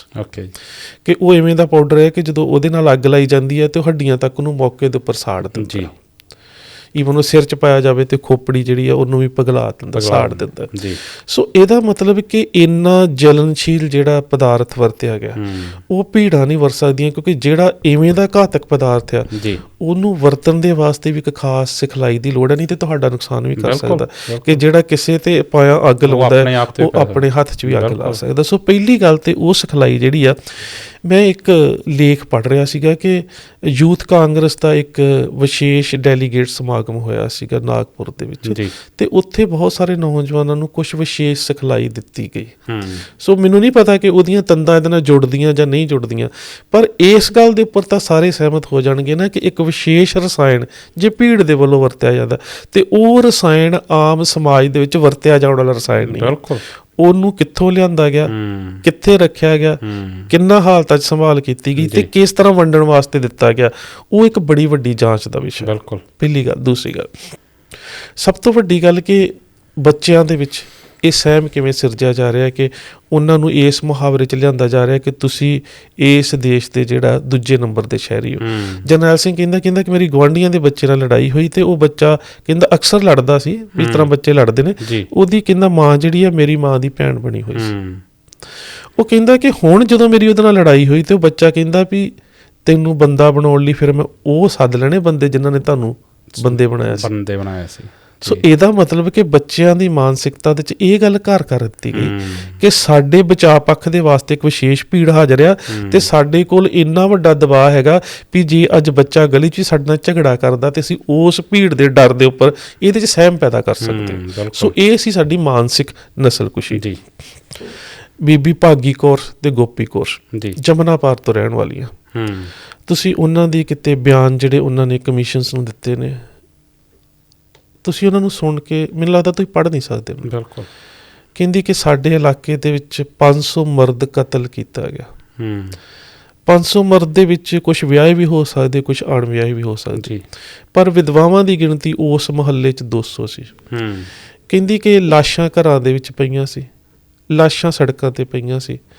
ਅਸੀਂ ਬੱਚੇ ਤੇ ਜਾਨ ਬਚਾਉਣ ਦੇ ਵਾਸਤੇ ਯਤਨਸ਼ੀਲ ਸੀ। ਦਿਨ ਤਾਂ ਇਸ ਸੋਚ ਲੰਘ ਗਿਆ ਕਿ ਚਲੋ ਮਰਦ ਚਲੇ ਗਏ, ਅੱਗੇ ਵੇਖੋ ਸ਼ਾਇਦ ਸਾਡੀ ਜਾਨ ਬਚ ਗਈ ਆ, ਘਰ ਲੁੱਟਮਾਰ ਕਰਕੇ ਚਲੇ ਗਏ, ਕੋਈ ਗੱਲ ਨਹੀਂ ਹੋਰ ਬਣਾ ਲਾਂਗੇ, ਬੱਚਾ ਜੇ ਇੱਕ ਅੱਧਾ ਬਚ ਗਿਆ ਪਾਲ ਲਾਂਗੇ। ਪਰ ਕਹਿੰਦੀ ਕਿ ਰਾਤ ਨੂੰ ਉਹ ਦੰਗਾਈ ਹੋਰ ਚਿੱਲਾ ਪਿੰਡ ਦੇ ਵਿੱਚੋਂ ਹੋਰ ਵੱਡੀ ਗਿਣਤੀ 'ਚ ਇਕੱਠੇ ਹੋ ਕੇ ਆਏ ਤੇ ਕਹਿੰਦੀ ਸਾਰੀਆਂ ਔਰਤਾਂ ਦੇ ਨਾਲ ਬਲਾਤਕਾਰ ਕੀਤਾ ਗਿਆ। ਕਹਿੰਦੀ ਇੱਕ ਇੱਕ ਔਰਤ ਦੇ ਨਾਲ ਅਨੇਕਾਂ ਮਰਦਾਂ ਨੇ ਬਲਾਤਕਾਰ ਕੀਤਾ। ਕਹਿੰਦੀ ਪੂਰੀ ਰਾਤ ਇਹਨਾਂ ਸਾਰੀਆਂ ਔਰਤਾਂ 'ਚੋਂ ਕਿਸੇ ਨੂੰ ਵੀ ਕੱਪੜੇ ਨਹੀਂ ਪਾਉਣ ਦਿੱਤੇ ਗਏ। ਕਹਿੰਦੀ ਜਦੋਂ ਸਵੇਰ ਚੜ੍ਹਿਆ ਤੇ ਬਹੁਤ ਔਰਤਾਂ ਇਸ ਕਰਕੇ ਬੇਹੋਸ਼ ਹੋ ਚੁੱਕੀਆਂ ਸੀ ਕਿ ਇੱਕ ਇੱਕ ਔਰਤ ਦੇ ਨਾਲ ਅਨੇਕਾਂ ਮਰਦਾਂ ਨੇ ਬਲਾਤਕਾਰ ਕੀਤਾ ਸੀ। ਉਹ ਮੰਜ਼ਰ ਉਹਨਾਂ ਬੱਚਿਆਂ ਨੇ ਵੇਖਿਆ ਜਿਨ੍ਹਾਂ ਨੂੰ ਕੁੜੀਆਂ ਦੇ ਰੂਪ 'ਚ ਉਹਨਾਂ ਨੇ ਘਰਾਂ 'ਚ ਰੱਖਿਆ। ਇਹਨਾਂ ਬਾਰੇ ਡਾਕਟਰ ਸਾਹਿਬ ਸੁਣਨਾ ਵੀ ਮੈਨੂੰ ਲੱਗਦਾ ਕਿ ਮੇਰੇ ਆਪਣੇ ਹਰੇਕ ਲਈ ਇਹ ਜਿੱਦਾਂ ਤੁਸੀਂ ਕਿਹਾ ਕਿ ਸੁਣੇ ਵੀ ਨਹੀਂ ਸਕਦੇ, ਜਿਨ੍ਹਾਂ ਨੇ ਉਹ ਮੰਜ਼ਰ ਦੇਖਿਆ ਹੋਊਗਾ ਤੇ ਉਹ ਮਾਸੂਮ ਦਿਮਾਗ, ਜਦੋਂ ਉਹ ਮੰਜ਼ਰ ਉਹਨਾਂ ਦੇ ਦਿਮਾਗਾਂ 'ਤੇ ਕੀ ਪ੍ਰਭਾਵ ਪਿਆ। ਮੈਂ ਉਹਦਾ ਪ੍ਰਭਾਵ ਤੁਹਾਨੂੰ ਦੱਸਦਾ। ਫਿਰ ਕਹਿੰਦੀ ਜਦੋਂ ਸਵੇਰੇ ਉੱਠੇ ਸਾਡੇ ਪਾਉਣ ਵਾਲੇ ਕੱਪੜੇ ਜਦੋਂ ਹੋਸ਼ ਆਈ ਤੇ ਉਹ ਵੀ ਨਹੀਂ ਸਨ ਤੇ ਅਸੀਂ ਉੱਥੇ ਪਈਆਂ ਚਾਦਰਾਂ ਦੇ ਨਾਲ ਪੂਰਾ ਦਿਨ ਆਪਣੇ ਤਨ ਨੂੰ ਢੱਕ ਕੇ ਰੱਖਿਆ। ਹੁਣ ਤੁਸੀਂ ਵੇਖੋ ਸਰੀਰ ਕਰਕੇ ਕਤਲ ਹੋ ਗਏ, ਮਾਨਸਿਕ ਤੌਰ 'ਤੇ ਬਲਾਤਕਾਰ ਵੀ ਨਸਲਕੁਸ਼ੀ ਹੈ। ਅਤੇ ਜਿਹੜੇ ਬੱਚੇ ਆਪਣੀ ਮਾਂ ਦੇ ਨਾਲ ਅਨੇਕਾਂ ਪੁਰਸ਼ਾਂ ਦੇ ਨਾਲ ਹੁੰਦੇ ਬਲਾਤਕਾਰ ਨੂੰ ਵੇਖਦਾ, ਉਹਦੀ ਮਨੋਦਸ਼ਾ ਕਿਵੇਂ ਹੋਵੇਗੀ। ਫਿਰ ਉਹ ਬਹੁਤ ਬੱਚੇ ਜਿਹੜੇ ਜਦੋਂ ਜਵਾਨ ਹੋਏ ਨੇ ਉਹ ਨਸ਼ਿਆਂ ਤੇ ਲੱਗ ਗਏ, ਪ੍ਰੋਕਸੀਵਨ, ਡੈਕਸਟ੍ਰੋਮਥਾਰਫਿਨ, ਤੇ ਉਹ ਬੱਚੇ ਵੀ ਮਰੇ ਨੇ। ਸੋ ਇਹ ਨਸਲਕੁਸ਼ੀ ਦਾ ਇੱਕ ਹੋਰ ਰੂਪ ਹੈ। ਬਿਲਕੁਲ ਵੀ ਉਸ ਸਦਮੇ ਦੇ ਵਿੱਚ ਉਹਨਾਂ ਨੇ ਉਸ ਸਦਮੇ ਨੂੰ ਭੁਲਾਉਣ ਦੇ ਵਾਸਤੇ ਉਹਨਾਂ ਨੇ ਸ਼ੌਕੀਆ ਨਸ਼ੇ ਸ਼ੁਰੂ ਨਹੀਂ ਕੀਤੇ। ਜਦੋਂ ਅਸੀਂ ਕਹਿੰਦੇ ਕਿ ਵਿਧਵਾ ਕਲੋਨੀ ਦੇ ਬੱਚੇ ਨਸ਼ੇ ਕਰਦੇ ਨੇ, ਜੋ ਵੇਖਿਆ ਉਹਨੂੰ ਭੁਲਾਉਣਾ ਬਹੁਤ ਔਖਾ, ਤੇ ਉਸ ਦਰਦ ਦੇ ਵਿੱਚੋਂ ਉਹਨਾਂ ਨੇ ਆਪਣੇ ਆਪ ਨੂੰ ਥੋੜ੍ਹਾ ਜਿਹਾ ਇੱਕ ਮਾਨਸਿਕ ਲੋਰ 'ਚ ਰੱਖਣ ਦੇ ਵਾਸਤੇ ਕਿ ਉਹ ਗੱਲਾਂ ਦੁਬਾਰਾ ਸਾਡੀ ਮਾਨਸਿਕਤਾ ਦੇ ਵਿੱਚ ਅਕਸ ਬਣ ਕੇ ਨਾ ਉੱਭਰਨ, ਉਹਨਾਂ ਬੱਚਿਆਂ ਨੇ ਨਸ਼ੇ ਕਰਨੇ ਸ਼ੁਰੂ ਕੀਤੇ। ਤੇ ਹੁਣ ਇੱਕ ਹੋਰ ਦਰਦਨਾਕ ਮੰਜ਼ਰ ਉਹਨਾਂ ਨੇ ਇਹ ਵੇਖਿਆ ਕਿ ਘਰ ਵੀ ਜਾਂਦਾ ਰਿਹਾ, ਪਤੀ ਵੀ ਜਾਂਦਾ ਰਿਹਾ, ਇੱਜ਼ਤ ਵੀ ਜਾਂਦੀ ਰਹੀ, ਤੇ ਨਸ਼ਿਆਂ ਦੇ ਨਾਲ ਪੁੱਤ ਦੀ ਲਾਸ਼ ਵੀ ਘਰੋਂ ਤੁਰ ਗਈ। ਮੈਂ ਬਹੁਤ ਸਾਰੇ ਬੱਚਿਆਂ ਦੇ ਇਸ ਤਰ੍ਹਾਂ ਮੌਤਾਂ ਦੇ ਹਵਾਲੇ ਜਿਹੜੇ ਨੇ ਬਹੁਤ ਸਾਰੀਆਂ ਕਿਤਾਬਾਂ ਦੇ ਵਿੱਚ ਤੇ ਬਹੁਤ ਸਾਰੀਆਂ ਰਿਪੋਰਟਾਂ ਦੇ ਵਿੱਚ ਪੜ੍ਹੇ ਨੇ। ਸੋ ਇਹ ਆਪਣੇ ਆਪ ਦੇ ਵਿੱਚ ਇਹਨੂੰ ਨਸਲਕੁਸ਼ੀ ਦੇ ਜਾਂ ਜੀਨੋਸਾਈਡ ਦੇ ਦਾਇਰੇ ਦੇ ਵਿੱਚ ਤੁਸੀਂ ਜਿੰਨਾ ਮਰਜ਼ੀ ਵਿਆਖਿਆ ਇਹਦੀ ਲੈ ਲਓ ਕਿ ਇਹਦੇ 'ਚ ਸਰੀਰਕ ਕਤਲੇਆਮ ਵੀ ਹੈ, ਸਮਾਜਿਕ ਕਤਲੇਆਮ ਵੀ ਹੈ, ਮਾਨਸਿਕ ਕਤਲੇਆਮ ਵੀ ਹੈ, ਤੇ ਇੱਕ ਸੱਭਿਆਚਾਰਕ ਕਤਲੇਆਮ, ਸਭ ਕੁਛ ਹੀ ਖਤਮ ਕਰ ਦਿੱਤਾ, ਜੋ ਕਿ ਅੱਜ ਵੀ ਚੱਲ ਰਿਹਾ। ਜਿੱਦਾਂ ਆਪਾਂ ਗੱਲ ਕਰ ਰਹੇ ਸੀਗੇ, ਪਾਲਿਸੀਆਂ ਲਗਾਤਾਰ ਕੰਮ ਕਰ ਰਹੀਆਂ, ਕਿਉਂਕਿ ਜਦੋਂ ਆਪਾਂ ਉਸ 1984 ਨਵੰਬਰ ਦੀ ਗੱਲ ਕਰਦੇ ਹਾਂ, ਜਿਸ ਮਤਲਬ ਨੀਚਤਾ ਨਾਲ ਉਹ ਸਾਰਾ ਕੁਛ ਅੰਜਾਮ ਦਿੱਤਾ ਗਿਆ, ਉੱਥੇ ਜਿਹੜਾ ਐਡਮਿਨਿਸਟ੍ਰੇਸ਼ਨ ਦਾ ਰੋਲ ਸੀਗਾ, ਪੁਲਿਸ ਦਾ, ਫੌਜ ਦਾ ਰੋਲ ਸੀਗਾ, ਉਹ ਬਹੁਤ ਜ਼ਿਆਦਾ ਨਿਰਾਸ਼ਾਜਨਕ ਸੀਗਾ। ਕਿਉਂਕਿ ਆਪਾਂ ਬਹੁਤ ਸਾਰੀਆਂ ਰਿਪੋਰਟਸ ਪੜ੍ਹਦੇ ਹਾਂ ਜਾਂ ਇੰਟਰਵਿਊ ਸੁਣਦੇ ਹਾਂ ਕਿ ਜਦੋਂ ਬੀਬੀਆਂ ਦੀ ਬੇਪੱਤੀ ਕੀਤੀ ਜਾਂਦੀ ਸੀ ਜਾਂ ਉਹ ਵਿਧਵਾ ਕਰ ਦਿੱਤੀਆਂ ਜਾਂਦੀਆਂ ਸੀ, ਉਹਨਾਂ ਦੇ ਪੁੱਤ ਮਾਰ ਦਿੱਤੇ ਜਾਂਦੇ, ਉਹ ਜਾ ਕੇ ਥਾਣਿਆਂ 'ਚ ਜਾ ਕੇ ਜਦੋਂ ਰਿਪੋਰਟ ਲਿਖਾਉਣ ਲਈ ਜਾਂਦੀਆਂ ਸੀ, ਅਤੇ ਉਹ ਵੀ ਅੱਗਿਓਂ ਹੱਸਦੇ ਸੀ। ਉਹ ਕਹਿੰਦੇ ਕਿ ਜਦੋਂ ਸਾਰੇ ਮਰ ਜਾਣਗੇ ਅਸੀਂ ਉਦੋਂ ਆਵਾਂਗੇ। ਅਤੇ ਜੇ ਇਹ ਵੀ ਗੱਲਾਂ ਆਉਂਦੀਆਂ ਕਿ ਜੇ ਕਿਸੇ ਥਾਂ 'ਤੇ ਸਿੱਖਾਂ ਕੋਲ ਹਥਿਆਰ ਸੀ ਅਤੇ ਉਹ ਪਹਿਲੋਂ ਪੁਲਿਸ ਜਾ ਕੇ ਉੱਥੋਂ ਹਥਿਆਰ ਲੈਂਦੀ ਸੀ ਅਤੇ ਫਿਰ ਉਹਨਾਂ 'ਤੇ ਹਮਲਾ ਕੀਤਾ ਜਾਂਦਾ ਸੀ, ਜੋ ਕਿ ਮੈਨੂੰ ਲੱਗਦਾ ਕਿ ਜਿੱਦਾਂ ਆਪਾਂ ਗੱਲ ਕਰ ਰਹੇ ਹਾਂ ਨਸਲਕੁਸ਼ੀ ਦੀ, ਸਭ ਤੋਂ ਵੱਡਾ ਜਿਹੜਾ ਇੱਕ ਪੱਖ, ਦੁੱਖ ਦਾ ਹੀ ਪੱਖ ਆ ਕਿ ਐਡਮਿਨਿਸਟ੍ਰੇਸ਼ਨ ਜਿਹੜੀ ਆ ਉਹ ਬਿਲਕੁਲ ਹੀ ਗੂੰਗੀ ਬੋਲੀ ਹੋ ਗਈ। ਵੇਖੋ, ਪਹਿਲੀ ਗੱਲ ਤਾਂ ਇਹਦੇ 'ਚ ਇਹ ਹੈ ਕਿ ਰਾਜਸੀ ਤੌਰ 'ਤੇ ਉਹਨਾਂ ਨੂੰ ਪੂਰੀ ਤਰ੍ਹਾਂ ਦੇ ਨਾਲ ਸ਼ੈਲਟਰ ਹਾਸਲ ਹੈ। ਜਦੋਂ ਹਰਕਿਸ਼ਨ ਲਾਲ ਭਗਤ ਵਰਗੇ ਬੰਦੇ ਜਮਨਾ ਪਾਰ ਇਲਾਕੇ ਦੇ ਵਿੱਚ ਆਪ ਭੀੜ ਨੂੰ ਮਿੱਟੀ ਦਾ ਤੇਲ, ਬਿਲਕੁਲ, ਉਸ ਤੋਂ ਇਲਾਵਾ ਪੈਟਰੋਲ, ਫਿਰ ਉਹ ਜਲਨਸ਼ੀਲ ਪਾਊਡਰ ਤੇ ਹਥਿਆਰ ਤੇ ਨਾਲ ਪੈਸਾ ਤੇ ਸ਼ਰਾਬ, ਇਹ ਸਭ ਕੁਝ ਵੰਡ ਰਹੇ ਨੇ। ਤੇ ਉਹ ਜਿਹੜਾ ਰਾਜਸੀ ਤੰਤਰ ਹੈ ਉਹ ਉਹਨਾਂ ਗੁੰਡਾ ਅਨਸਰਾਂ ਨੂੰ ਪੂਰੀ ਤਰ੍ਹਾਂ ਦੇ ਨਾਲ ਸ਼ਹਿ ਦੇ ਰਿਹਾ ਕਿ ਕੁਛ ਵੀ ਹੋ ਜਾਵੇ ਪੁਲਿਸ ਤੁਹਾਡੇ ਨਾਲ ਹੈ। ਇਹਦਾ ਮਤਲਬ ਕਿ ਉਹ ਇਸ ਗੱਲ ਤੋਂ ਪੂਰੀ ਤਰ੍ਹਾਂ ਸੰਤੁਸ਼ਟ ਨੇ ਕਿ ਅਸੀਂ ਕੁਛ ਵੀ ਕਰ ਦਈਏ, ਸਾਡਾ ਕੋਈ ਨੁਕਸਾਨ ਨਹੀਂ ਹੋਵੇਗਾ, ਜੋ ਵੀ ਕਰ ਸਕਦੇ ਕਰ ਦਈਏ। ਦੂਸਰੀ ਗੱਲ, ਪੁਲਿਸ ਦਾ ਇੱਕ SHO ਸ਼ੂਰਵੀਰ ਸਿੰਘ ਤਿਆਗੀ, ਉਹ ਖੁਦ ਸਿੱਖਾਂ ਦੇ ਕਤਲੇਆਮ ਦੇ ਵਿੱਚ ਸ਼ਾਮਲ ਹੈ। ਅੱਛਾ ਜੀ। ਜੇ ਪੁਲਿਸ ਉੱਥੇ ਚੰਗੀ ਤਰ੍ਹਾਂ ਭੂਮਿਕਾ ਨਿਭਾਉਂਦੀ, ਵੇਖੋ ਪੰਜਾਬ ਇਲੈਕਟ੍ਰਿਸਿਟੀ ਬੋਰਡ ਜਿਹੜਾ ਸੀ, ਪੰਜਾਬ ਸਟੇਟ ਇਲੈਕਟ੍ਰਿਸਿਟੀ ਬੋਰਡ, ਉਹਦੇ ਜਿਹੜੇ ਚੇਅਰਮੈਨ ਹੁੰਦੇ ਸੀ NS ਬਸੰਤ। NS ਬਸੰਤ ਦਾ ਜਵਾਈ ਸੀ ਕਰਤਾਰ ਸਿੰਘ ਵਿਰਦੀ, ਉਹਨੂੰ ਦਿੱਲੀ ਦੇ ਵਿੱਚ ਮਾਰ ਦਿੱਤਾ ਜਾਂਦਾ। ਹੁਣ ਤੁਸੀਂ ਵੇਖੋ ਕਿ ਉਹ ਕਿਸ ਲੈਵਲ ਦਾ ਆਫਿਸਰ ਹੈ ਕਿ PSEB ਦਾ ਚੇਅਰਮੈਨ, ਉਹ ਰਾਸ਼ਟਰਪਤੀ ਨਾਲ ਗੱਲ ਕਰਦਾ ਹੈ ਕਿ ਚਲੋ ਮੇਰਾ ਜਵਾਈ ਤੇ ਮਾਰ ਦਿੱਤਾ, ਮੇਰੇ ਜਵਾਈ ਦੀ ਲਾਸ਼ ਹੀ ਕਿਸੇ ਤਰ੍ਹਾਂ ਲੈ ਦਿਓ। ਤੇ ਰਾਸ਼ਟਰਪਤੀ ਦੀ ਗੱਲ ਹੈ ਕਿ ਮੈਂ ਅਸਮਰੱਥ ਹਾਂ, ਬਿਲਕੁਲ ਮੇਰੇ ਪੱਲੇ ਕੁਛ ਨਹੀਂ। ਸੋ ਦੇਸ਼ ਦੀਆਂ ਤਿੰਨਾਂ ਹੀ ਫੌਜਾਂ ਦੀਆਂ ਜਿਹੜੀਆਂ ਧਿਰਾਂ ਨੇ, ਉਹਨਾਂ ਦਾ ਮੁਖੀ ਕਹਿ ਰਿਹਾ ਕਿ ਮੈਂ ਅਸਮਰੱਥ ਹਾਂ। ਉਹਦੇ ਤੋਂ ਬਾਅਦ ਖੁਸ਼ਵੰਤ ਸਿੰਘ ਦੇ ਨਾਲ ਉਹਦੀ ਗੱਲਬਾਤ ਸਾਹਮਣੇ ਆਉਂਦੀ ਹੈ, ਤੇ ਖੁਸ਼ਵੰਤ ਸਿੰਘ ਨੂੰ ਵੀ ਉਹੀ ਗੱਲ ਕਰਦਾ ਹੈ, ਕਹਿੰਦਾ ਕਿ ਮੈਂ ਬਿਲਕੁਲ ਜਿਹੜਾ ਵਾ ਅਸਹਾਏ ਆ, ਮੇਰੇ ਪੱਲੇ ਕੁਝ ਨਹੀਂ। ਬਿਲਕੁਲ ਡਾਕਟਰ ਸਾਹਿਬ, ਇਹ ਵੀ ਹਾਲਾਂਕਿ ਰਾਸ਼ਟਰਪਤੀ ਵੀ ਇੱਕ ਸਿੱਖ ਸੀਗਾ, ਤੇ ਜਿਸ ਦਿਨ ਇੰਦਰਾ ਗਾਂਧੀ ਨੂੰ ਗਿਆਨੀ ਜੈਲ ਸਿੰਘ ਹੁਣੀ ਮਿਲਣ ਜਾਂਦੇ ਆ, ਉਹਨਾਂ ਦੀ ਮੌਤ ਤੋਂ ਬਾਅਦ ਉੱਥੇ ਹਸਪਤਾਲ ਜਾਂਦੇ ਆ, ਉਹਨਾਂ ਦੀ ਆਪਣੀ ਗੱਡੀ 'ਤੇ ਵੀ ਅਟੈਕ ਕੀਤਾ ਜਾਂਦਾ। ਬਿਲਕੁਲ, ਪਹਿਲਾ ਅਟੈਕ ਜਿਹੜਾ ਸਭ ਤੋਂ ਪਹਿਲਾਂ ਹੋਇਆ ਉਹ ਰਾਸ਼ਟਰਪਤੀ ਦੇ ਕਾਫਲੇ ਦੀ ਗੱਡੀ ਦੇ ਉੱਪਰ ਹੀ ਪਥਰਾ ਹੋਇਆ। ਉਸ ਤੋਂ ਬਾਅਦ ਰਾਸ਼ਟਰਪਤੀ ਵੀ ਰਾਸ਼ਟਰਪਤੀ ਭਵਨ ਦੇ ਵਿੱਚੋਂ ਜਿੰਨਾ ਚਿਰ ਇਹ ਕੁਛ ਹੁੰਦਾ ਰਿਹਾ, ਉਹਨਾਂ ਚਿਰ ਉਹ ਬਾਹਰ ਨਹੀਂ ਨਿਕਲੇ। ਦੂਜੀ ਜਿਹੜੀ ਸਭ ਤੋਂ ਅਹਿਮ ਗੱਲ ਸੀ ਕਿ ਜਿਹੜਾ ਇਹ ਸਿੱਖ ਨਸਲਕੁਸ਼ੀ ਹੋਈ ਹੈ, ਵੇਖੋ ਮੈਂ ਦੋਸ਼ ਨਹੀਂ ਦੇ ਰਿਹਾ, ਕਿਉਂਕਿ ਉਦੋਂ ਨਹੀਂ ਸੀ ਸਿੱਖਾਂ ਨੂੰ ਪਤਾ ਕਿ ਇਵੇਂ ਦਾ ਵਰਤਾਰਾ ਵੀ ਵਾਪਰ ਸਕਦਾ ਹੈ। ਇਹ ਕਹਿ ਸਕਦੇ ਹੋ ਕਿ ਭਰੋਸੇ 'ਚ ਬੈਠੇ ਹੋਏ ਸਿੱਖ ਸੀ, ਪਰ ਇਹ ਬਹੁਤੇ ਸਿੱਖ ਜਿਹੜੇ ਜਮਨਾ ਪਾਰ ਇਲਾਕੇ ਦੇ ਵਿੱਚ ਇਸ ਤਰ੍ਹਾਂ ਦੇ ਨਾਲ ਜਿਨ੍ਹਾਂ ਦੀ ਨਸਲਕੁਸ਼ੀ ਗਈ, ਉਹ ਰਾਜਨੀਤਿਕ ਤੌਰ 'ਤੇ ਸਾਰੇ ਕਾਂਗਰਸ ਦੇ ਵੋਟਰ ਨੇ। ਬਿਲਕੁਲ। ਸੋ ਪਹਿਲੀ ਗੱਲ ਤਾਂ ਇੱਥੇ ਇਹ ਵੇਖਣੀ ਪਵੇਗੀ ਕਿ ਤੁਸੀਂ ਚਾਹੇ ਅਕਾਲੀ ਹੋ, ਚਾਹੇ ਤੁਸੀਂ ਭਾਜਪਾ ਵਾਲੇ ਹੋ, ਚਾਹੇ ਤੁਸੀਂ ਕਾਂਗਰਸੀ ਹੋ, ਚਾਹੇ ਤੁਸੀਂ ਕਮਿਊਨਿਸਟ ਹੋ, ਜਦੋਂ ਉਹਨਾਂ ਨੇ ਤੁਹਾਡਾ ਕਤਲੇਆਮ ਕਰਨਾ ਹੈ, ਜੋ ਉਹਨਾਂ ਨੇ ਮਿਥ ਲਿਆ, ਤੇ ਉਹਨਾਂ ਨੇ ਤੁਹਾਡੀ ਰਾਜਸੀ ਧਿਰ ਜਾਂ ਸਰਕਾਰੀ ਨਹੀਂ ਦੇਖਣੀ। ਦੂਸਰੀ ਗੱਲ, ਮਹਾਂ ਸਿੰਘ, ਉਹਨਾਂ ਨੇ 1965 ਦੀ ਜੰਗ ਵੀ ਲੜੀ ਜੀ, 1971 ਦੀ ਜੰਗ ਵੀ ਲੜੀ। ਮਤਲਬ ਕਿ ਇੱਕ ਜਿਹਨੂੰ ਡੈਕੋਰੇਟਡ ਸੋਲਜਰ ਕਹਿ ਸਕਦੇ ਹਾਂ, ਉਹ ਹੈੱਡ ਕਾਂਸਟੇਬਲ ਦੇ ਅਹੁਦੇ 'ਤੇ ਪਹੁੰਚੇ ਜੀ। ਹੁਣ ਉਹਨਾਂ ਨੂੰ ਭੀੜ ਦੇ ਵੱਲੋਂ ਮਾਰਿਆ ਜਾਂਦਾ। ਇੱਕ ਗਵਾਂਢੀ ਕਹਿੰਦਾ ਵੀ ਇਹ ਦੇਸ਼ ਦੇ ਲਈ ਲੜਿਆ ਸੀ, ਤੇ ਉਹ ਕਹਿੰਦੇ ਅਸੀਂ ਵੀ ਦੇਸ਼ ਲਈ ਮਾਰ ਰਹੇ ਹਾਂ ਹਨਾ। ਵੀ ਇੱਕ ਡੈਕੋਰੇਟਡ ਸੋਲਜਰ ਜਿਹੜਾ ਜਿਹਨੇ ਉਸ ਦੇਸ਼ ਦੇ ਵਾਸਤੇ ਸਰਹੰਦਾਂ ਦੇ ਉੱਪਰ ਕਹਿ ਸਕਦੇ ਹੋ ਕਿ ਇੱਕ ਦੁਸ਼ਮਣ ਦੇ ਨਾਲ ਜੰਗ ਲੜੀ ਹੈ, ਉਸ ਵਿਅਕਤੀ ਨੂੰ ਇਸ ਤਰ੍ਹਾਂ ਦੇ ਨਾਲ ਬੇਰਹਿਮੀ ਦੇ ਨਾਲ ਟੁਕੜੇ ਕਰਕੇ ਖਤਮ ਕਰ ਦਿੱਤਾ ਜਾਂਦਾ। ਇੱਕ ਮੈਂ ਤੁਹਾਨੂੰ ਹੋਰ ਉਦਾਹਰਨ ਦਿੰਦਾ, ਉਹ ਬਿਆਨ ਸੀ ਇੰਦਰਪਾਲ ਸਿੰਘ ਦੇ ਜੀ। ਤੇ ਇੰਦਰਪਾਲ ਸਿੰਘ ਦੇ ਪਿਤਾ ਜਿਹੜੇ ਸੀਗੇ, ਉਹਨਾਂ ਨੂੰ ਭੀੜ ਨੇ ਖਤਮ ਕਰ ਦਿੱਤਾ। ਇੰਦਰਪਾਲ ਸਿੰਘ ਆਪਣੇ ਭਰਾ ਹਰਕੀਰਤ ਦੇ ਨਾਲ ਕੋਠੇ 'ਤੇ ਚੜ੍ਹ ਕੇ ਸਭ ਕੁਝ ਵੇਖ ਰਿਹਾ। ਹੁਣ ਇੰਦਰਪਾਲ ਸਿੰਘ ਕੁਦਰਤੀ ਉਹਨਾਂ ਸਮਿਆਂ 'ਚ ਵੈਸੇ ਹੀ ਕਲੀਨ ਸ਼ੇਵ ਸੀ ਜੀ। ਉਹਦੀ ਜਾਨ, ਉਹ ਦਾ ਭਰਾ ਜਿਹੜਾ ਉਹ ਸਿੱਖੀ ਸਰੂਪ ਦੇ ਵਿੱਚ ਸੀ।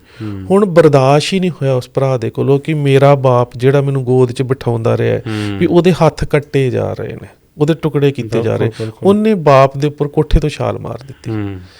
ਹੁਣ ਭੀੜ ਨੇ ਇਹ ਨਹੀਂ ਵੇਖਿਆ ਕਿ ਇੱਕ ਪੁੱਤਰ ਦਾ ਪਿਤਾ ਪ੍ਰਤੀ ਪਿਆਰ ਹੈ, ਵੀ ਉਸ ਪਿਆਰ ਨੂੰ ਵੇਖ ਕੇ ਕਿਤੇ ਸਾਡੇ ਅੰਦਰੋਂ ਥੋੜ੍ਹੀ ਜਿਹੀ ਇਨਸਾਨੀਅਤ ਜਾਗ ਦੇਵੇ। ਉਸ ਬਾਪ ਦੀ ਲਾਸ਼ ਦੇ ਕੋਲ ਹਰਕੀਰਤ ਸਿੰਘ ਦੇ 3 ਟੁਕੜੇ ਕੀਤੇ ਗਏ। ਇੰਦਰਪਾਲ ਸਿੰਘ ਕਹਿੰਦਾ ਆਪਣੇ ਬਿਆਨਾਂ 'ਚ, ਮੈਂ ਆਪਣੀ ਅੱਖਾਂ ਦੇ ਸਾਹਮਣੇ ਵੇਖਿਆ ਕਿ ਮੇਰੇ ਬਾਪ ਨੂੰ ਟੁਕੜੇ ਕਰਕੇ ਅੱਗ ਲਾਈ ਗਈ। ਮੇਰੇ ਭਰਾ ਦੇ 3 ਟੁਕੜੇ ਖੂਨ ਦੇ ਨਾਲ ਲੱਥਪੱਥ ਲਹੂ ਲੁਹਾਨ 3 ਲੋਥੜੇ ਜਿਹੜੇ ਨੇ ਉਹ ਸੜਕ ਦੇ ਉੱਪਰ ਪਏ ਨੇ। ਹੁਣ ਉਹ ਇੰਦਰਪਾਲ ਸਿੰਘ ਜਿਹੜਾ ਉਹ ਇਸ ਕਤਲੇਆਮ ਦੇ ਇਸ ਦ੍ਰਿਸ਼ ਨੂੰ ਕਿਵੇਂ ਭੁਲਾ ਸਕਦਾ ਹੈ। ਇਸੇ ਤਰ੍ਹਾਂ ਇੱਕ ਸਰਜੀਤ ਕੌਰ ਦੀ ਸਟੇਟਮੈਂਟ ਹੈ ਨਾ, ਉਹ ਕਹਿੰਦੀ ਹੈ ਕਿ ਇੱਕ ਹੀ ਦਿਨ ਦੇ ਵਿੱਚ ਅਸੀਂ ਇੱਕ ਘਰ 'ਚ 4 ਵਿਧਵਾ ਔਰਤਾਂ ਬੈਠੀਆਂ ਸੀ ਵੀ ਸਾਡੇ 4 ਦੇ ਪਤੀ ਜਿਹੜੇ ਸੀ ਉਹ ਕਤਲ ਕਰ ਦਿੱਤੇ ਗਏ। ਉਹਦਾ ਪਤੀ ਕਤਲ ਕਰ ਦਿੱਤਾ ਗਿਆ ਜਿਸ ਵੇਲੇ ਉਹਨੂੰ ਪਤਾ ਲੱਗਾ ਕਿ ਗੁਰਦੁਆਰੇ ਦੇ ਉੱਪਰ ਹਮਲਾ ਹੋਇਆ ਜੀ, ਤੇ ਉਹ ਬਚਾਉਣ ਵਾਸਤੇ ਗਿਆ ਵੀ ਮੈਂ ਭੀੜ ਨੂੰ ਸਮਝਾਵਾਂ ਵੀ ਤੁਸੀਂ ਗੁਰੂ ਘਰ ਦੇ ਉੱਪਰ ਹਮਲਾ ਨਾ ਕਰੋ, ਵੀ ਠੀਕ ਹੈ ਘਰ ਲੁੱਟ ਲਿਓ ਕੋਈ ਗੱਲ ਨਹੀਂ। ਉਹਨੂੰ ਉੱਥੇ ਕਤਲ ਕਰ ਦਿੱਤਾ ਗਿਆ। ਕਹਿੰਦੀ ਅਸੀਂ ਮਰਦ ਘਰ 'ਚ ਲੁਕਾਏ ਹੋਏ ਸੀ। ਕਹਿੰਦੀ ਉਹ ਲੁਕਾਏ ਹੋਏ ਬੇਸ਼ੱਕ ਕੱਢ ਕੇ ਕਤਲ ਤਾਂ ਕਰ ਦਿੱਤੇ ਗਏ, ਪਰ ਉਹਨਾਂ ਲੁਕਿਆਂ ਦੇ ਚਿਹਰੇ ਜਿਹੜੇ ਨੇ ਉਹ ਅੱਜ ਵੀ ਸਾਡੀਆਂ ਅੱਖਾਂ ਸਾਹਮਣੇ ਉਹ ਨਹੀਂ ਜਾਂਦੇ। ਸੋ ਇਹ ਤਰ੍ਹਾਂ ਦਾ ਜਿਹੜਾ ਬੇਦਰਦੀ ਭਰਿਆ ਕਤਲੇਆਮ ਹੈ, ਜਿਹਦੇ 'ਚ ਜੇ ਤੁਸੀਂ ਆਪਣੇ ਸਾਹਮਣੇ ਮਰਦਾ ਵੇਖ ਰਹੇ ਹੋ, ਜੇ ਜ਼ਖਮੀ ਹੈ ਉਹਦੇ ਵਾਸਤੇ ਤੁਸੀਂ ਕੋਈ ਮੈਡੀਕਲ ਸਹਾਇਤਾ ਨਹੀਂ ਲੈ ਸਕਦੇ।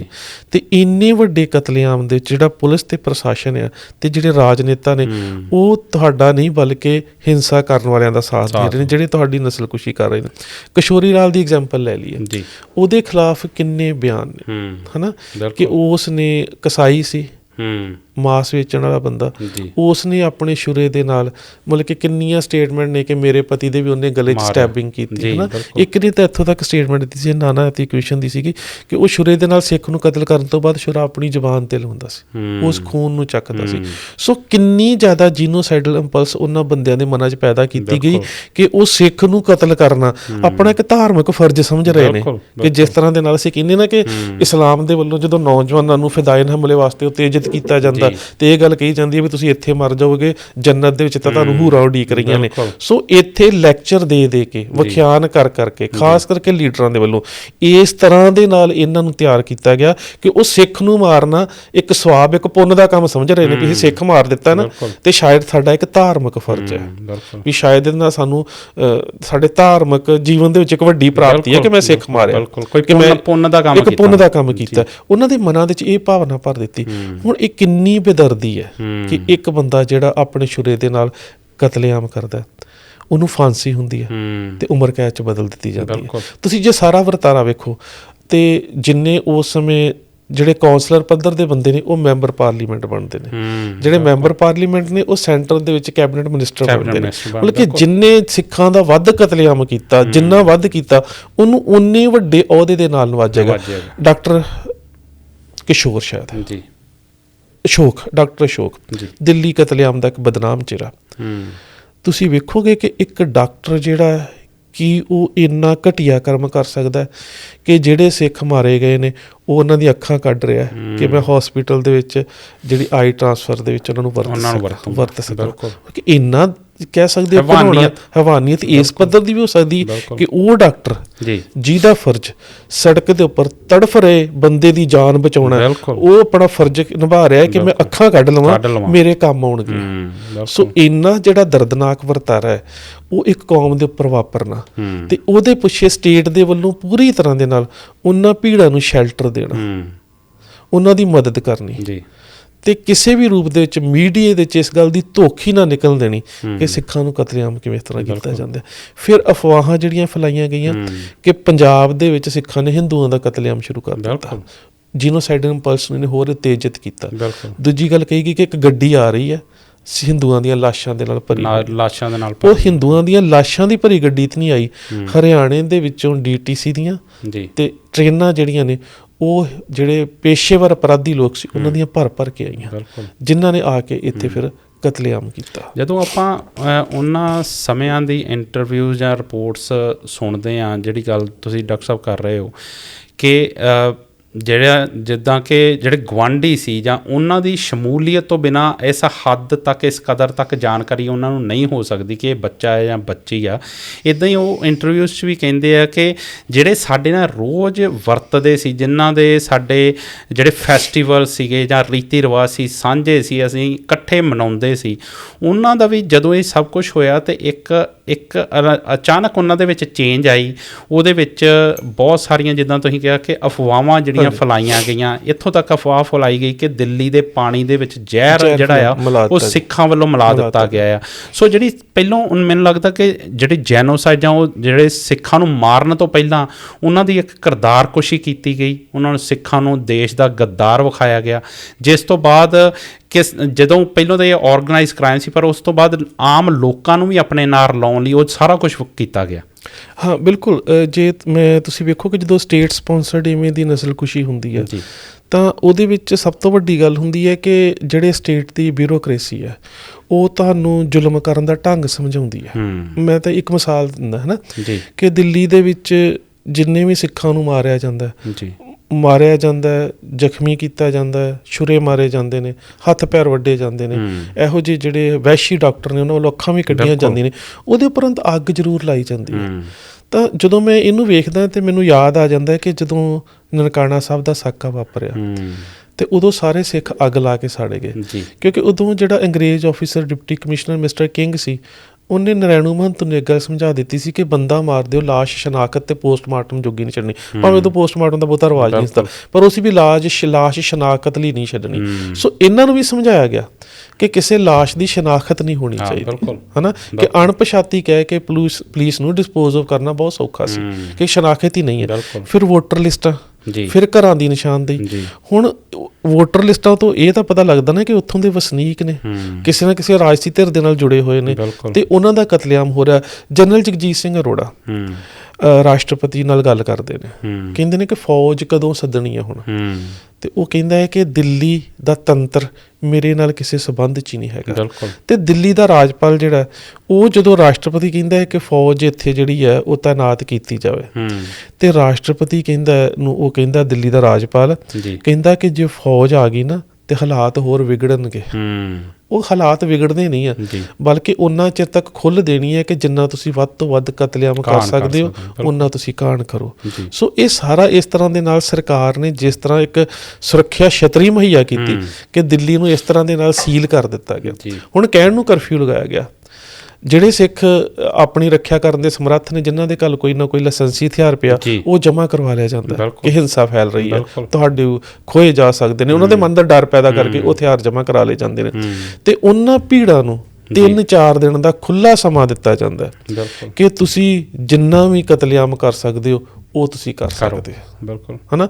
ਉਹਦਾ ਜਿਹੜਾ ਪ੍ਰਤੀਕਰਮ ਹੈ ਵੀ ਉਹ ਕਤਲੇਆਮ ਨੂੰ ਕਿੰਨਾ ਕੁ ਸਮਝਿਆ ਜਾ ਰਿਹਾ। ਪਹਿਲੀ ਗੱਲ ਤਾਂ ਅਖਬਾਰਾਂ ਦੇ ਵਿੱਚ ਕੇਵਲ ਉਹਨਾਂ ਦਿਨਾਂ ਦੇ ਵਿੱਚ ਇੰਦਰਾ ਗਾਂਧੀ ਦੀ ਮੌਤ ਦਾ ਸ਼ੋਕ ਸੰਦੇਸ਼ ਚੱਲ ਰਿਹਾ, ਉਹ ਖਬਰਾਂ ਚੱਲ ਰਹੀਆਂ ਨੇ। ਸਿੱਖਾਂ ਦੇ ਨਾਲ ਕੀ ਵਾਪਰ ਰਿਹਾ ਤੁਸੀਂ 31 ਅਕਤੂਬਰ ਤੋਂ ਲੈ ਕੇ ਤੇ 6 ਨਵੰਬਰ ਦੀਆਂ ਅਖਬਾਰਾਂ ਚੈੱਕ ਕਰ ਲਓ। ਇੱਕ-ਦੋ ਮੈਂ ਤੁਹਾਨੂੰ ਦੱਸਿਆ ਕਿ ਰਾਹੁਲ ਬੇਦੀ ਦੇ ਇੱਕ ਛੋਟੀ ਜਿਹੀ ਖਬਰ ਦਾ ਹਵਾਲਾ ਸਾਨੂੰ ਮਿਲਦਾ ਜਿਹੜੀ ਤਰਲੋਕਪੁਰੀ ਇਲਾਕੇ ਦੀ ਹੈ। ਉਹਦੇ ਤੋਂ ਬਿਨਾਂ ਕਿਸੇ ਅਖਬਾਰ ਨੇ ਸਾਨੂੰ, ਅੱਜ ਵੀ ਤੁਸੀਂ ਪੁਰਾਣੀਆਂ ਅਖਬਾਰਾਂ ਕੱਢ ਕੇ ਵੇਖ ਲਓ, ਸਾਨੂੰ ਕੋਈ ਕਵਰੇਜ ਨਹੀਂ ਮਿਲਦੀ ਕਿ ਪ੍ਰਧਾਨ ਮੰਤਰੀ ਦਾ ਕਤਲ ਹੋਇਆ। ਦੂਜੇ ਬੰਨੇ ਸਿੱਖਾਂ ਦੇ ਨਾਲ ਕੀ ਵਾਪਰ ਰਿਹਾ ਤੇ ਉਹਨੂੰ ਇੱਕ ਦੇਸ਼ ਦੇ ਰਾਜਤੰਤਰ ਦਾ ਚੌਥਾ ਥੰਮ ਸਮਝਿਆ ਜਾਣ ਵਾਲਾ ਮੀਡੀਆ ਜਿਹੜਾ ਬਿਲਕੁਲ ਸ਼ਾਂਤੀ ਦੇ ਨਾਲ ਬੈਠਾ, ਉਹਦੇ ਵਾਸਤੇ ਕੁਝ ਹੋ ਹੀ ਨਹੀਂ ਰਿਹਾ। ਸੋ ਇਹਦਾ ਮਤਲਬ ਕਿ ਇਸ ਤਰ੍ਹਾਂ ਦੇ ਨਾਲ ਮਾਹੌਲ ਜਿਹੜਾ ਉਹ ਪੈਦਾ ਕੀਤਾ ਗਿਆ ਕਿ ਸਿੱਖਾਂ ਦੇ ਕਤਲੇਆਮ ਦੀ ਜਾਂ ਇਸ ਨਸ਼ਰਕੁਸ਼ੀ ਦੀ ਤੁਹਾਡੀ ਪੂਰੀ ਖੁੱਲ੍ਹ ਹੈ। ਹੁਣ ਮੈਂ ਤੁਹਾਡੇ ਨਾਲ ਇੱਕ ਆਫਿਸਰ ਦੀ ਗੱਲ ਸਾਂਝੀ ਕਰਨਾ ਚਾਹੁੰਦਾ, ਉਹਦਾ ਨਾਮ ਹੈ ਮੈਕਸਵੈਲ ਪਰੇਰਾ, ਈਸਾਈ ਆਫਿਸਰ, ਜਿਹਦੀ ਸਿੱਖਾਂ ਨੇ ਵੀ ਤਾਰੀਫ ਕੀਤੀ ਹੈ। ਤੁਸੀਂ ਵੇਖੋ, ਉਹ ਗੁਰਦੁਆਰਾ ਸੀਸਗੰਜ ਜਿਹੜਾ ਉਹਨਾਂ ਗੁਰੂ ਸਾਹਿਬਾਨ ਦੀ ਸ਼ਹਾਦਤ ਦੀ ਯਾਦ ਦੇ ਵਿੱਚ ਹੈ, ਜਿਨ੍ਹਾਂ ਦੀ ਸ਼ਹਾਦਤ ਦਾ ਕਾਰਨ ਹੀ ਹੈ ਕਿ ਕਿਸੇ ਧਰਮ ਦੇ ਉੱਪਰ ਜ਼ੁਲਮ ਹੋ ਰਿਹਾ ਤੇ ਉਸ ਜ਼ੁਲਮ ਨੂੰ ਬਚਾਉਣ ਦੇ ਵਾਸਤੇ ਉਹ ਆਪ ਸ਼ਹਾਦਤ ਨੂੰ ਪ੍ਰਵਾਨ ਕਰਦੇ, ਆਪਾਂ ਕੁਰਬਾਨ ਕਰਦੇ, ਆਪ ਸ਼ਹਾਦਤ ਨੂੰ ਪ੍ਰਵਾਨ ਕਰਦੇ ਨੇ। ਸੋ ਇਸ ਭੀੜ ਨੇ, ਉਸ ਭੀੜ ਦੀ ਅਗਵਾਈ ਪਤਾ ਕੌਣ ਕਰ ਰਿਹਾ? ਕਮਲ ਨਾਥ। ਪਿੱਛੇ ਜਿਹੀ ਦੀ ਗੱਲ ਹੈ, ਜਦੋਂ ਮਨਪ੍ਰੀਤ ਸਿੰਘ ਜਿਹੜੇ ਸਾਡੇ ਕਾਨਪੁਰ ਵਾਲੇ ਕੀਰਤਨੀਏ ਨੇ, ਜਦੋਂ ਕਮਲ ਨਾਥ ਦੀ ਸਿੱਖ ਸਟੇਜ ਦੇ ਉੱਪਰ ਆਮਦ ਦੀ ਵਿਰੋਧਤਾ ਕੀਤੀ ਉਹਨਾਂ ਨੇ, ਤੇ ਬਹੁਤ ਸਾਰੇ ਸਾਡੇ ਸਿੱਖਾਂ ਨੇ ਵੀ ਕਿਹਾ ਮਨਪ੍ਰੀਤ ਗਲਤ ਹੈ। ਮੈਂ ਉਦੋਂ ਵੀ ਮਨਪ੍ਰੀਤ ਦੇ ਹੱਕ ਦੇ ਵਿੱਚ ਬੋਲਿਆ ਸੀ ਕਿ ਸਿੱਖ ਦਾ ਇਹ ਰੋਸ ਜਤਾਉਣਾ ਜਾਇਜ਼ ਹੈ, ਕਿਉਂਕਿ ਮਨਪ੍ਰੀਤ ਹੋਣਾ ਨੇ, ਮਨਪ੍ਰੀਤ ਜਰਨੈਲ ਸਿੰਘ ਉਹਨਾਂ ਦੇ ਬਹੁਤ ਨੇੜਲੇ ਸਾਥੀ ਸੀ।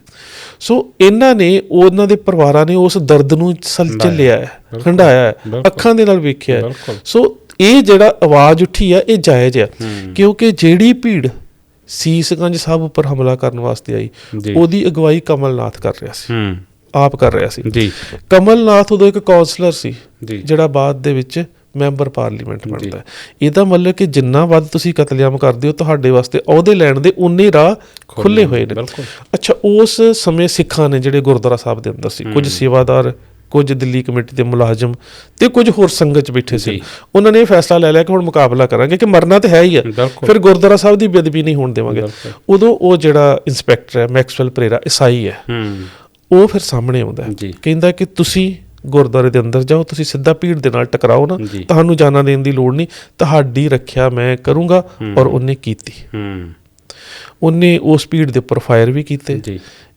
ਕਿਹਾ ਜਾਂਦਾ ਹੈ, ਪਤਾ ਨਹੀਂ ਕਿਸੇ ਰਿਪੋਰਟ ਦੇ ਵਿੱਚ ਆਇਆ ਜਾਂ ਨਹੀਂ, ਕਿ ਇੱਕ ਦੰਗਾਕਾਰੀ ਦੀ ਮੌਤ ਵੀ ਹੋਈ, ਉਹਨੂੰ ਗੋਲੀ ਵੀ ਲੱਗੀ, ਪਰ ਉਹਦੇ ਤੋਂ ਬਾਅਦ ਜਦੋਂ ਗੋਲੀ ਚੱਲ ਗਈ ਫਿਰ ਭੀੜ ਨੇ ਉਸ ਪਾਸੇ ਮੂੰਹ ਨਹੀਂ ਕੀਤਾ।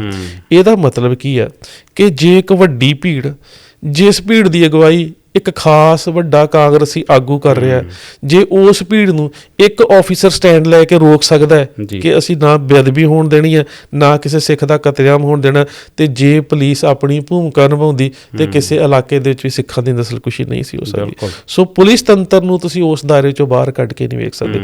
ਜਦੋਂ ਜਗਜੀਤ ਸਿੰਘ ਅਰੋੜਾ ਗਿਆਨੀ ਜੈਲ ਸਿੰਘ ਨਾਲ ਗੱਲ ਕਰਦੇ ਨੇ ਕਿ ਫੌਜ ਕਦੋਂ ਸੱਦੀ ਜਾਵੇਗੀ, ਤੇ ਉਹ ਕਹਿੰਦਾ ਮੈਂ ਅਸਮਰੱਥ ਹਾਂ, ਤੇ ਰਾਜਪਾਲ ਕਹਿ ਰਿਹਾ ਕਿ ਫੌਜ ਸੱਦੀ ਤੇ ਹਾਲਾਤ ਹੋਰ ਵਿਗੜ ਜਾਣਗੇ। ਸੋ ਦਰਅਸਲ ਉਹ ਫੌਜ ਨਾ ਸੱਦਣ ਦਾ ਕਾਰਨ ਹੀ ਇਹ ਸੀ ਕਿ ਕਮ ਸੇ ਕਮ ਇਹਨਾਂ ਨੂੰ 3-4 ਦਿਨ ਦੀ ਤਾਂ ਇੰਨੀ ਕੁ ਢਿੱਲ ਦਿੱਤੀ ਜਾਵੇ। ਮੈਂ ਇਹਨੂੰ ਐਥਨਿਕ ਕਲੀਨਿੰਗ ਦੇ ਰੂਪ ਚ ਰਹਿਣਾ, ਕਿ ਇੱਕ ਖਾਸ ਕੌਮ ਨੂੰ ਇੱਕ ਖਾਸ ਖਿੱਤੇ ਚੋਂ ਬੀਨਾਸ਼ ਕਰ ਦੇਣਾ, ਐਥਨਿਕ ਕਲੀਨਿੰਗ ਹੈ ਇੱਕ ਤਰ੍ਹਾਂ ਦੇ ਨਾਲ। ਸੋ ਉਸ ਐਥਨਿਕ ਕਲੀਨਿੰਗ ਦੀ ਜੇਨੋਸਾਈਡ ਦੇ ਰੂਪ ਦੇ ਵਿੱਚ ਪੂਰੀ ਤਰ੍ਹਾਂ ਦੇ ਨਾਲ ਖੋਲ੍ਹ ਦਿੱਤੀ ਗਈ ਵੀ ਆਹ 3-4 ਦਿਨ ਤੁਹਾਡੇ ਕੋਲ ਨੇ, ਜਿੰਨਾ ਲੁੱਟ ਸਕਦੇ ਹੋ, ਜਿੰਨਾ ਮਾਰ ਸਕਦੇ ਹੋ, ਤੇ ਜਿੰਨੇ ਬਲਾਤਕਾਰ ਕਰ ਸਕਦੇ ਹੋ। ਤੁਹਾਡੇ ਉੱਪਰ ਸਰਕਾਰ ਦਾ ਕਿਸੇ ਤਰ੍ਹਾਂ ਦਾ ਕੋਈ ਕਾਬੂ ਨਹੀਂ ਹੈ, ਤੁਸੀਂ ਜੋ ਚਾਹੋ ਕਰ ਸਕਦੇ ਹੋ। ਕਈਆਂ ਥਾਵਾਂ ਤੇ ਮੈਂ ਰਿਪੋਰਟਾਂ ਦੇ ਵਿੱਚ ਜਿਹੜੀਆਂ, ਚਾਹੇ ਨਾਨਾਵਤੀ ਕਮਿਸ਼ਨ ਦੇ ਬਿਆਨ ਨੇ, ਜਾਂ 2-3 ਰਿਪੋਰਟਸ ਹੋਰ ਆਈਆਂ ਸੀ ਉਦੋਂ। ਇੱਕ ਆਈ ਸੀ ਰਿਪੋਰਟ ਟੂ ਨੇਸ਼ਨ, ਜਿਹੜੀ ਬਹੁਤੀ ਸਿੱਖ ਹੱਥਾਂ 'ਚ ਨਹੀਂ ਪਹੁੰਚੀ। ਮੇਰੇ ਇੱਕ ਦੋਸਤ ਨੇ ਕੋਸ਼ਿਸ਼ ਕਰ ਰਹੇ ਨੇ, ਸ਼ਾਇਦ ਉਹ ਮਿਲ ਜਾਵੇ। ਦੂਸਰੀ ਦੀ ਹੂ ਆਰ ਦਾ ਗਿਲਟੀ, ਉਹ ਵੀ ਜਦੋਂ ਅੰਗਰੇਜ਼ੀ ਦੇ ਵਿੱਚ ਛਪੀ ਤਾਂ ਉਸ ਨੂੰ ਉਸ ਸਮੇਂ ਸਰਕਾਰ ਨੇ ਪ੍ਰਵਾਨ ਕਰਨ ਤੋਂ ਨਾ ਕਰ ਦਿੱਤੀ ਕਿ ਇਹਦੇ ਵਿੱਚ ਜਿਹੜੇ ਬਿਆਨ ਨੇ ਉਹ ਜੋ ਕੁਛ ਹੋ ਚੁੱਕਾ ਉਹਨਾਂ ਨੂੰ ਭੁੱਲ ਜਾਣਾ ਚਾਹੀਦਾ। ਜੇ ਅਜੇ ਤੱਕ ਰਾਵਣ ਨਹੀਂ ਭੁੱਲਿਆ ਗਿਆ, ਬਿਲਕੁਲ ਹੈ ਨਾ, ਬਿਲਕੁਲ, ਜਿਹਦੇ ਨਾਲ ਇਹਨਾਂ ਦੀ ਇਤਿਹਾਸਕ ਸਰੋਤ ਕਹਿੰਦੇ ਨੇ ਕਿ ਰਾਵਣ ਨੇ ਕਿਸੇ ਵੀ ਰੂਪ ਦੇ ਵਿੱਚ ਸੀਤਾ ਦੇ ਨਾਲ ਕੋਈ ਦੁਸ਼ਕਰਮ ਕਰਨ ਦਾ ਯਤਨ ਨਹੀਂ ਕੀਤਾ ਗਿਆ। ਈਵਨ ਮੈਂ ਖੁਦ ਰਾਮਾਇਣ ਨੂੰ ਪੜ੍ਹਿਆ, ਉਹ ਸੀਤਾ ਨੂੰ ਜਨਕ ਨੰਦਨੀ, ਜਨਕ ਦੀ ਬੇਟੀ ਕਹਿ ਕੇ ਸੰਬੋਧਿਤ ਕਰਦਾ, ਤੇ ਇਹ ਵੀ ਕਹਿੰਦਾ ਕਿ ਜਨਕ ਨੰਦਨੀ, ਜਿੰਨਾ ਚਿਰ ਤੂੰ ਮਾਨਸਿਕ ਤੌਰ ਤੇ ਨਹੀਂ ਚਾਹੁੰਦੀ ਉਹਨਾਂ ਚਿਰ ਮੈਂ ਤੈਨੂੰ ਅਪਣਾਵਾਂਗਾ ਨਹੀਂ। ਉਹਦੇ ਬਾਵਜੂਦ ਵੀ ਰਾਵਣ ਨੂੰ ਹਰ ਸਾਲ ਸਾੜਿਆ ਜਾਂਦਾ ਤੇ ਸਿੱਖਾਂ ਨੂੰ ਕਿਹਾ ਜਾਂਦਾ ਭੁੱਲ ਜਾਓ। ਬਿਲਕੁਲ, ਵੀ ਜਿਸ ਰਾਜਾ ਜਾਂ ਤੁਹਾਡੇ ਰਹਿਬਰ ਦੀ ਪਤਨੀ ਦੇ ਨਾਲ ਕੋਈ ਦੁਸ਼ਕਰਮ ਹੀ ਨਹੀਂ ਹੋਇਆ, ਤੁਸੀਂ ਉਹਨੂੰ ਨਹੀਂ ਭੁੱਲ ਸਕਦੇ, ਹਰ ਸਾਲ ਸਾੜਦੇ ਹੋ। ਤੇ ਜਿਹੜੇ ਪਰਿਵਾਰਾਂ ਨੇ, ਜਿਹੜੇ ਬੱਚਿਆਂ ਨੇ ਆਪਣੀਆਂ ਮਾਵਾਂ ਦੇ ਨਾਲ ਆਪਣੀਆਂ ਅੱਖਾਂ ਦੇ ਸਾਹਮਣੇ ਹੁੰਦੇ ਸਮੂਹਿਕ ਬਲਾਤਕਾਰਾਂ ਨੂੰ ਵੇਖਿਆ, ਜਿਹੜੇ ਮਾਨਸਿਕ ਸਦਮੇ ਦੇ ਵਿੱਚ ਨੇ, ਤੁਸੀਂ ਕਹਿ ਰਹੇ ਹੋ ਕਿ ਭੁੱਲ ਜਾਓ, ਭੁੱਲ ਜਾਓ। ਬਿਲਕੁਲ, ਹੈ ਨਾ। ਦੂਸਰੀ ਗੱਲ ਜਿਹੜੀ ਸਭ ਤੋਂ ਅਹਿਮ ਹੈ ਕਿ ਸਰਕਾਰ ਨੇ ਇਸ ਪੱਧਰ ਦੇ ਉੱਪਰ ਇਹਨਾਂ ਭੀੜਾਂ ਨੂੰ ਖੁੱਲ੍ਹ ਦਿੱਤੀ ਕਿ ਜੋ ਕੁਝ ਲੁੱਟਿਆ ਗਿਆ ਉਹ ਅਜੇ ਤੱਕ ਕਿਸੇ ਗਿਣਤੀ 'ਚ ਨਹੀਂ ਆ ਰਿਹਾ। ਬਿਲਕੁਲ। ਮੈਂ ਡਾਕਟਰ ਸਾਹਿਬ ਤੁਸੀਂ ਪੱਤਰਕਾਰ ਬੇਦੀ ਹੋਣਾ ਦੀ ਗੱਲ ਕੀਤੀ, ਮੈਂ ਉਹਨਾਂ ਦੀ ਇੰਟਰਵਿਊ ਸੁਣ ਰਿਹਾ ਸੀ। ਉਹ ਕਹਿੰਦੇ ਕਿ ਜਦੋਂ ਮੈਂ ਦਿੱਲੀ ਦੀਆਂ ਸੜਕਾਂ 'ਤੇ ਨਿਕਲਿਆ, ਉਹ ਮੰਜ਼ਰ ਕਹਿੰਦੇ ਇੰਨਾ ਖਤਰਨਾਕ ਸੀ ਕਿ ਤੁਸੀਂ ਜ਼ਮੀਨ 'ਤੇ ਸਿੱਧਾ ਪੈਰ ਵੀ ਨਹੀਂ ਸੀ ਧਰ ਸਕਦੇ ਜੀ। ਇਸ ਕਦਰ ਲਾਸ਼ਾਂ ਇੱਕ ਦੂਜੇ ਦੇ ਉੱਤੇ ਪਈਆਂ ਸੀ ਕਿ ਸਿੱਧਾ ਪੈਰ ਧਰਨ ਦੀ ਵੀ ਥਾਂ ਨਹੀਂ ਸੀ। ਜੇ ਤੁਸੀਂ ਪੈਰ ਸਿੱਧਾ ਧਰਦੇ ਹੋ ਤਾਂ ਤੁਹਾਡਾ ਪੈਰ ਕਿਤੇ ਨਾ ਕਿਤੇ ਲਾਸ਼ 'ਤੇ ਜਾਂ ਕੇਸਾਂ 'ਤੇ ਜਾਂ ਕਿਸੇ ਬੋਡੀ ਪਾਰਟ 'ਤੇ ਆਉਂਦਾ ਸੀ। ਅਤੇ ਉਦੋਂ ਵੀ ਜਿੱਦਾਂ ਤੁਸੀਂ ਦੱਸਿਆ ਕਿ ਮੀਡੀਆ ਬਿਲਕੁਲ ਚੁੱਪ ਸੀਗਾ। ਇੱਕ ਡਾਕਟਰ ਜਿਹੜੇ ਪੱਤਰਕਾਰ ਬੇਦੀ ਹੋਣੀ ਜਾਂ ਹੋਰ ਇੱਕ ਦੋ ਪੱਤਰਕਾਰਾਂ ਤੋਂ ਇਲਾਵਾ ਮੀਡੀਆ ਚੁੱਪ ਸੀ। ਉਸ ਜਿਹੜੇ ਵਰਤਾਰੇ ਨੂੰ ਬੀਤਿਆਂ ਵੀ 40 ਸਾਲ ਹੋ ਚੁੱਕੇ ਆ। ਅੱਜ ਦੀ ਜਿਹੜੀ ਰਾਜ ਸੱਤਾ ਹੈ ਉਹ ਬਿਲਕੁਲ ਬਦਲ ਚੁੱਕੀ ਆ, ਇੰਟਰਨਲ ਡੈਮੋਗ੍ਰਾਫੀ ਬਦਲ ਚੁੱਕੀ ਆ। ਪਰ ਅੱਜ ਵੀ ਜੇ ਸਿੱਖ ਗੱਲ ਕਰਦਾ ਹੈ ਆਪਣੇ ਰਾਈਟਸ ਦੀ ਤਾਂ ਉਹਨੂੰ ਲੇਬਲ ਕਰ ਦਿੱਤਾ ਜਾਂਦਾ ਆ। ਤੁਸੀਂ ਕਿੱਦਾਂ ਦੇਖਦੇ ਹੋ ਕਿ ਇਹ ਜਿਹੜੀਆਂ ਪਾਲਿਸੀਆਂ, ਜਿੱਦਾਂ ਆਪਾਂ ਅੱਗੇ ਗੱਲ ਕੀਤੀ ਕਿ ਉਹ ਪਾਲਿਸੀਆਂ ਲਗਾਤਾਰ ਕੰਮ ਕਰ ਰਹੀਆਂ, ਉਹ ਕਿੰਨਾ ਕੁ ਖਤਰਨਾਕ ਹੈ ਜਿਹੜਾ ਜੋ ਕੁਛ ਅੱਜ ਹੋ ਰਿਹਾ? ਵੇਖੋ, ਇਹ ਜਿਹੜੀ ਆਪਾਂ ਆਰੰਭ ਵਿੱਚ ਜਿੱਥੋਂ ਗੱਲ ਕੀਤੀ ਸੀ ਕਿ ਆਪਾਂ ਜੀਨੋਸਾਈਡ ਨੂੰ ਪਰਿਭਾਸ਼ਿਤ ਕਿਵੇਂ ਕਰਦੇ ਹਾਂ, ਅਤੇ ਉਸ ਦਾਇਰੇ 'ਚ ਕੇਵਲ ਸਰੀਰਕ ਕਤਲੇਆਮ ਨਹੀਂ ਆਉਂਦਾ, ਉਹਦੇ 'ਚ ਕੌਮ ਦਾ ਬੌਧਿਕ ਕਤਲੇਆਮ ਵੀ ਆਉਂਦਾ, ਉਹਦੇ 'ਚ ਸਮਾਜਿਕ ਕਤਲੇਆਮ ਵੀ ਆਉਂਦਾ, ਉਹਦੇ 'ਚ ਸੱਭਿਆਚਾਰਕ ਨਸਲਕੁਸ਼ੀ ਵੀ ਆਉਂਦੀ ਹੈ। ਸੋ ਸਾਨੂੰ ਇੰਝ ਲੱਗਦਾ ਹੈ ਕਿ ਹੁਣ ਠੀਕ ਹੈ, ਲੱਗਦਾ ਹੈ, ਬਿਲਕੁਲ, ਪਰ ਠੀਕ ਨਹੀਂ ਹੈ। ਕਤਲੇਆਮ ਅਤੇ ਨਸਲਕੁਸ਼ੀ ਦਾ ਰੂਪ ਬਦਲ ਗਿਆ। ਬਿਲਕੁਲ। 1986 ਦੇ ਵਿੱਚ RSS ਦੇ ਵੱਲੋਂ ਸੰਨਿਆਸੀ ਆਰਟ ਪ੍ਰੈਸ ਬਠਿੰਡਾ ਦੇ ਵੱਲੋਂ ਇੱਕ ਪੈਂਫਲੇਟ ਜਿਹੜਾ ਉਹ ਪ੍ਰਕਾਸ਼ਿਤ ਹੁੰਦਾ ਹੈ ਅਤੇ ਵੰਡਿਆ ਜਾਂਦਾ ਹੈ। ਉਹ ਸ਼ੁਰੂਆਤ ਹੀ ਇੱਥੋਂ ਹੁੰਦਾ ਕਿ Sikhs are the part and parcel of Hindu society. ਉਹਦੇ ਤੋਂ ਬਾਅਦ ਸਿੱਖਾਂ ਦੇ ਕੁਝ ਜਿਹੜੇ ਮਿਲਾਵਟੀ ਤੱਥ ਵਾਲੇ ਸਾਡੇ ਇਤਿਹਾਸਕ ਸਰੋਤ ਨੇ ਉਹਨਾਂ ਦੇ ਹਵਾਲੇ ਦੇ ਕੇ ਹਰ ਕਹਿ ਸਕਦੇ ਹੋ ਕਿ ਉਸ ਤੱਥ ਦੇ ਵਿੱਚ ਜਾਂ ਉਸ ਮੱਧ ਦੇ ਵਿੱਚ ਇਹੀ ਜਿਹੜਾ ਸਮਝਾਉਣ ਦਾ ਯਤਨ ਕੀਤਾ ਗਿਆ ਕਿ ਤੁਸੀਂ ਆਪਣੀ ਵੱਖਰੀ ਆਇਡੈਂਟੀਟੀ ਖਤਮ ਕਰ ਦਿਓ।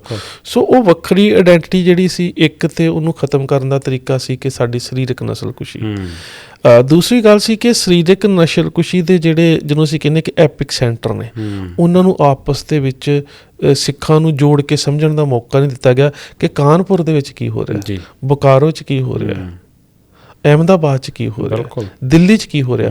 ਜੇ ਮਾੜਾ ਮੋਟਾ ਸਾਡਾ ਧਿਆਨ ਕੇਂਦਰਿਤ ਵੀ ਹੋਇਆ ਤੇ ਕੇਵਲ ਦਿੱਲੀ ਵੱਲ ਜ਼ਰੂਰ ਹੋਇਆ। ਉਸ ਤੋਂ ਬਾਅਦ ਇਸ ਸਾਂਝੇ ਵਰਤਾਰੇ ਨੂੰ ਅਸੀਂ ਅਜੇ ਤੱਕ ਵੀ ਸਿਰਫ ਦਿੱਲੀ ਦੀ ਨਸਲਕੁਸ਼ੀ ਤੱਕ ਸੀਮਿਤ ਹੈ।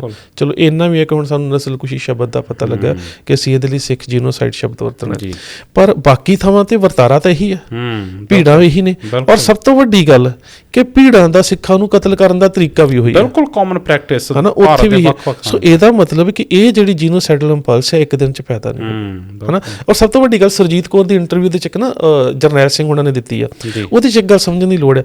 ਕਹਿੰਦੀ ਕਿ ਜਦੋਂ ਮੇਰੇ ਪਤੀ ਦੀ ਮੌਤ ਹੋ ਚੁੱਕੀ ਸੀ, ਆਪਣੇ ਜੇਠ ਨੂੰ ਤੇ ਦੇਰ ਨੂੰ ਘਰ 'ਚ ਲੁਕਾਇਆ ਹੋਇਆ ਸੀ, ਕਹਿੰਦੀ ਉਦੋਂ ਜਦੋਂ ਭੀੜ ਆਉਂਦੀ ਹੈ ਤੇ ਕਹਿੰਦੇ ਵੀ ਅਸੀਂ ਮਾਰਨਾ ਹੀ ਆ, ਮਾਰੋ ਇਨ ਸਰਦਾਰੋਂ ਕੋ ਦੇਸ਼ ਕੇ ਗਦਾਰੋਂ ਕੋ। ਇਹਨਾਂ ਨੇ ਸਾਡੀ ਮਾਂ ਨੂੰ ਮਾਰ ਦਿੱਤਾ। ਤੇ ਕਹਿੰਦੀ ਮੈਂ ਕਹਿੰਦੀ ਹਾਂ ਕਿ ਪ੍ਰਧਾਨ ਮੰਤਰੀ ਸਾਰਿਆਂ ਦੀ ਮਾਂ ਹੁੰਦੀ ਹੈ, ਜੇ ਤੁਹਾਡੀ ਮਾਂ ਹੈ ਤਾਂ ਸਾਡੀ ਵੀ ਮਾਂ ਹੈ। ਉਹ ਕਹਿੰਦੇ ਨਹੀਂ, ਤੁਸੀਂ ਗਦਾਰ ਹੋ। ਇਹਦਾ ਮਤਲਬ ਵੀ ਜਿਹੜਾ ਸਿੱਖ ਆਪਣੇ ਆਪ ਨੂੰ ਉਸ ਸਮੇਂ ਨੈਸ਼ਨਲ ਫਰੇਮ ਦੇ ਵਿੱਚ ਜਾਂ ਰਾਸ਼ਟਰੀ ਢਾਂਚੇ 'ਚ ਰੱਖ ਕੇ ਵੀ ਯਤਨ ਕਰ ਰਿਹਾ ਸਮਝਾਉਣ ਦਾ ਵੀ ਨਹੀਂ ਮੈਂ ਦੇਸ਼ ਭਗਤ ਆ ਜਾਂ ਮੈਂ ਇਸ ਦੇਸ਼ ਦਾ ਨਾਗਰਿਕ ਆ, ਜਾਂ ਇੰਦਰਾ ਗਾਂਧੀ ਜਾਂ ਪ੍ਰਧਾਨ ਮੰਤਰੀ ਸਾਰਿਆਂ ਦੀ ਸਾਂਝੀ ਹੈ, ਪਰ ਉਹਦੀ ਇਸ ਗੱਲ ਨੂੰ ਪ੍ਰਵਾਨ ਨਹੀਂ ਕੀਤਾ ਜਾ ਰਿਹਾ। ਅੱਛਾ, ਇੱਕ ਗੱਲ ਹੋਰ ਤੁਸੀਂ ਵੇਖੋ, ਇਹ ਕਿੰਨੀ ਜ਼ਿਆਦਾ ਮੈਂ ਕਹਿ ਸਕਦਾ ਕਿ ਘਟੀਆ ਮਾਨਸਿਕਤਾ ਹੋ ਸਕਦੀ ਹੈ। ਮਹਾਤਮਾ ਗਾਂਧੀ ਨੂੰ ਨਥੂਰਾਮ ਗੋਡਸੇ ਦੇ ਵੱਲੋਂ ਕਤਲ ਕੀਤਾ ਜਾਂਦਾ, ਦਿੱਲੀ 'ਚ ਕਿਹਦਾ ਕਤਲੇਆਮ ਹੋਇਆ? ਬਿਲਕੁਲ ਇਹ ਥੋੜ੍ਹਾ ਮਹਾਤਮਾ, ਇਹ ਜਿਹੜਾ ਗੋਡਸੇ ਆ ਮੇਰੇ ਖਿਆਲ ਨਾਲ ਦੱਖਣ ਦੇ ਵਿੱਚੋਂ ਸੀਗਾ, ਅਤੇ ਉਹਦੀ ਵੀ ਇੱਕ ਵਿਸ਼ੇਸ਼ ਜਾਤੀ ਹੈ ਜੀ। ਕੀ ਉਸ ਜਾਤੀ ਦੇ ਨਾਲ ਕੋਈ ਇਸ ਤਰ੍ਹਾਂ ਦਾ ਘਟਨਾਕ੍ਰਮ ਜਾਂ ਨਸਲਕੁਸ਼ੀ ਹੋਈ ਹੈ?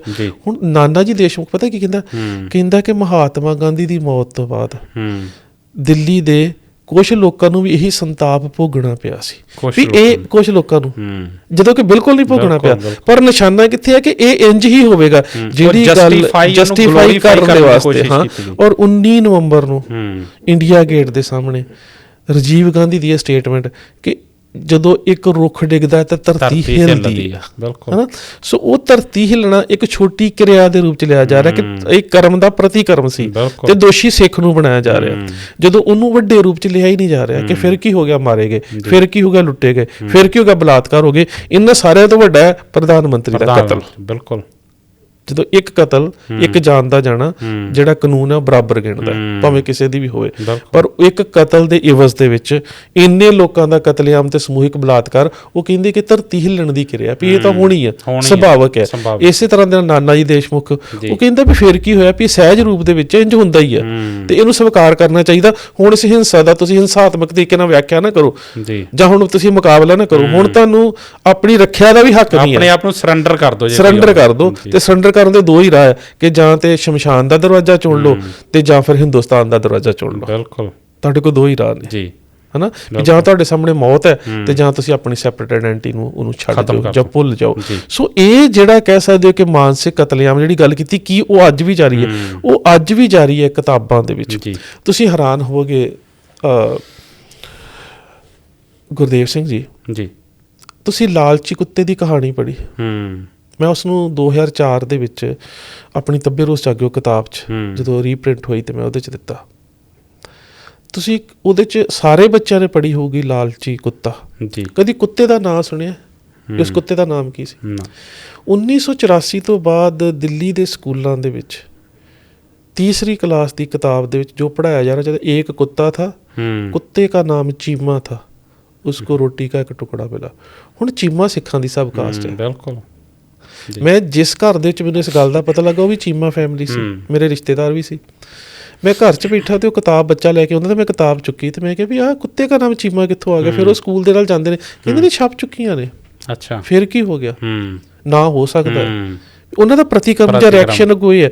ਸੋ ਸਿੱਖ ਬੱਚਾ ਜਿਹੜਾ ਤੀਸਰੀ ਕਲਾਸ 'ਚ ਪੜ੍ਹ ਰਿਹਾ, ਉਹਦੀ ਜਾਤ ਪ੍ਰਤੀ ਕਿਹੜੀ ਮਾਨਸਿਕਤਾ ਭਰੀ ਜਾ ਰਹੀ ਹੈ, ਇਹ ਵੀ ਇਸ ਜੀਨੋਸਾਈਡ ਦਾ ਇੱਕ ਅੰਸ਼ ਹੈ। ਬਿਲਕੁਲ।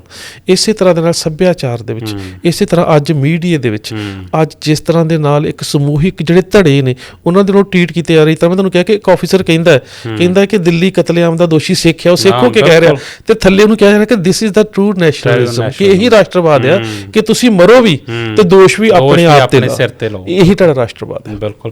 ਅੱਛਾ ਡਾਕਟਰ ਸਾਹਿਬ, ਅੱਜ ਤੁਸੀਂ ਜੇ ਆਪਾਂ ਮੈਂ ਜਾਣ ਤੋਂ ਪਹਿਲਾਂ ਨਾ ਤੁਹਾਡਾ ਆਖੀਰਲਾ ਸਵਾਲ ਹੈ ਮੇਰਾ, ਤੇ ਇੱਕ ਮੈਸੇਜ ਦੇ ਰੂਪ 'ਚ ਲੈਣਾ ਚਾਹੁੰਦਾ ਕਿ ਅੱਜ ਤੁਸੀਂ ਸਿੱਖ ਐਜ਼ ਅ ਕਮਿਊਨਿਟੀ ਨੂੰ ਕਿੱਥੇ ਦੇਖਦੇ ਹੋ? ਜਿੱਦਾਂ ਐਡੇ ਵੱਡੇ ਵਰਤਾਰੇ ਹੋਏ ਆ, ਉਹ 'ਚੋਂ ਉੱਭਰੇ ਹਾਂ ਅਸੀਂ ਕਿ ਅੱਜ ਵੀ ਉੱਥੇ ਹੀ ਖੜੇ ਹਾਂ, ਉਹਨੂੰ ਕਿੱਦਾਂ ਦੇ? ਨਹੀਂ, ਬਿਲਕੁਲ ਅਸੀਂ ਉੱਭਰੇ ਹਾਂ, ਔਰ ਮੇਰੇ ਖਿਆਲ ਦੇ ਨਾਲ ਮਾਨਸਿਕ ਤੌਰ 'ਤੇ ਅਸੀਂ ਇਹਨਾਂ ਵਰਤਾਰਿਆਂ ਦਾ ਡਟ ਕੇ ਮੁਕਾਬਲਾ ਕੀਤਾ ਤੇ ਇਹ ਹਮੇਸ਼ਾ ਹੀ ਜਿਹੜੀ ਇਸ ਤਰ੍ਹਾਂ ਦੀ ਧਿਰ ਜਿਹੜੀ ਇਸ ਸੰਤਾਪ ਜਾਂ ਵਰਤਾਰੇ ਚੋਂ ਲੰਘ ਰਹੀ ਹੁੰਦੀ, ਜੇ ਅਸੀਂ ਕਰੀਏ ਕਿ ਸਾਰੀ ਕੌਮ ਇੱਕੋ ਵਹਿਣ 'ਚ ਵਹਿ ਜਾਵੇ, ਇੰਝ ਕਦੀ ਨਹੀਂ ਹੁੰਦਾ।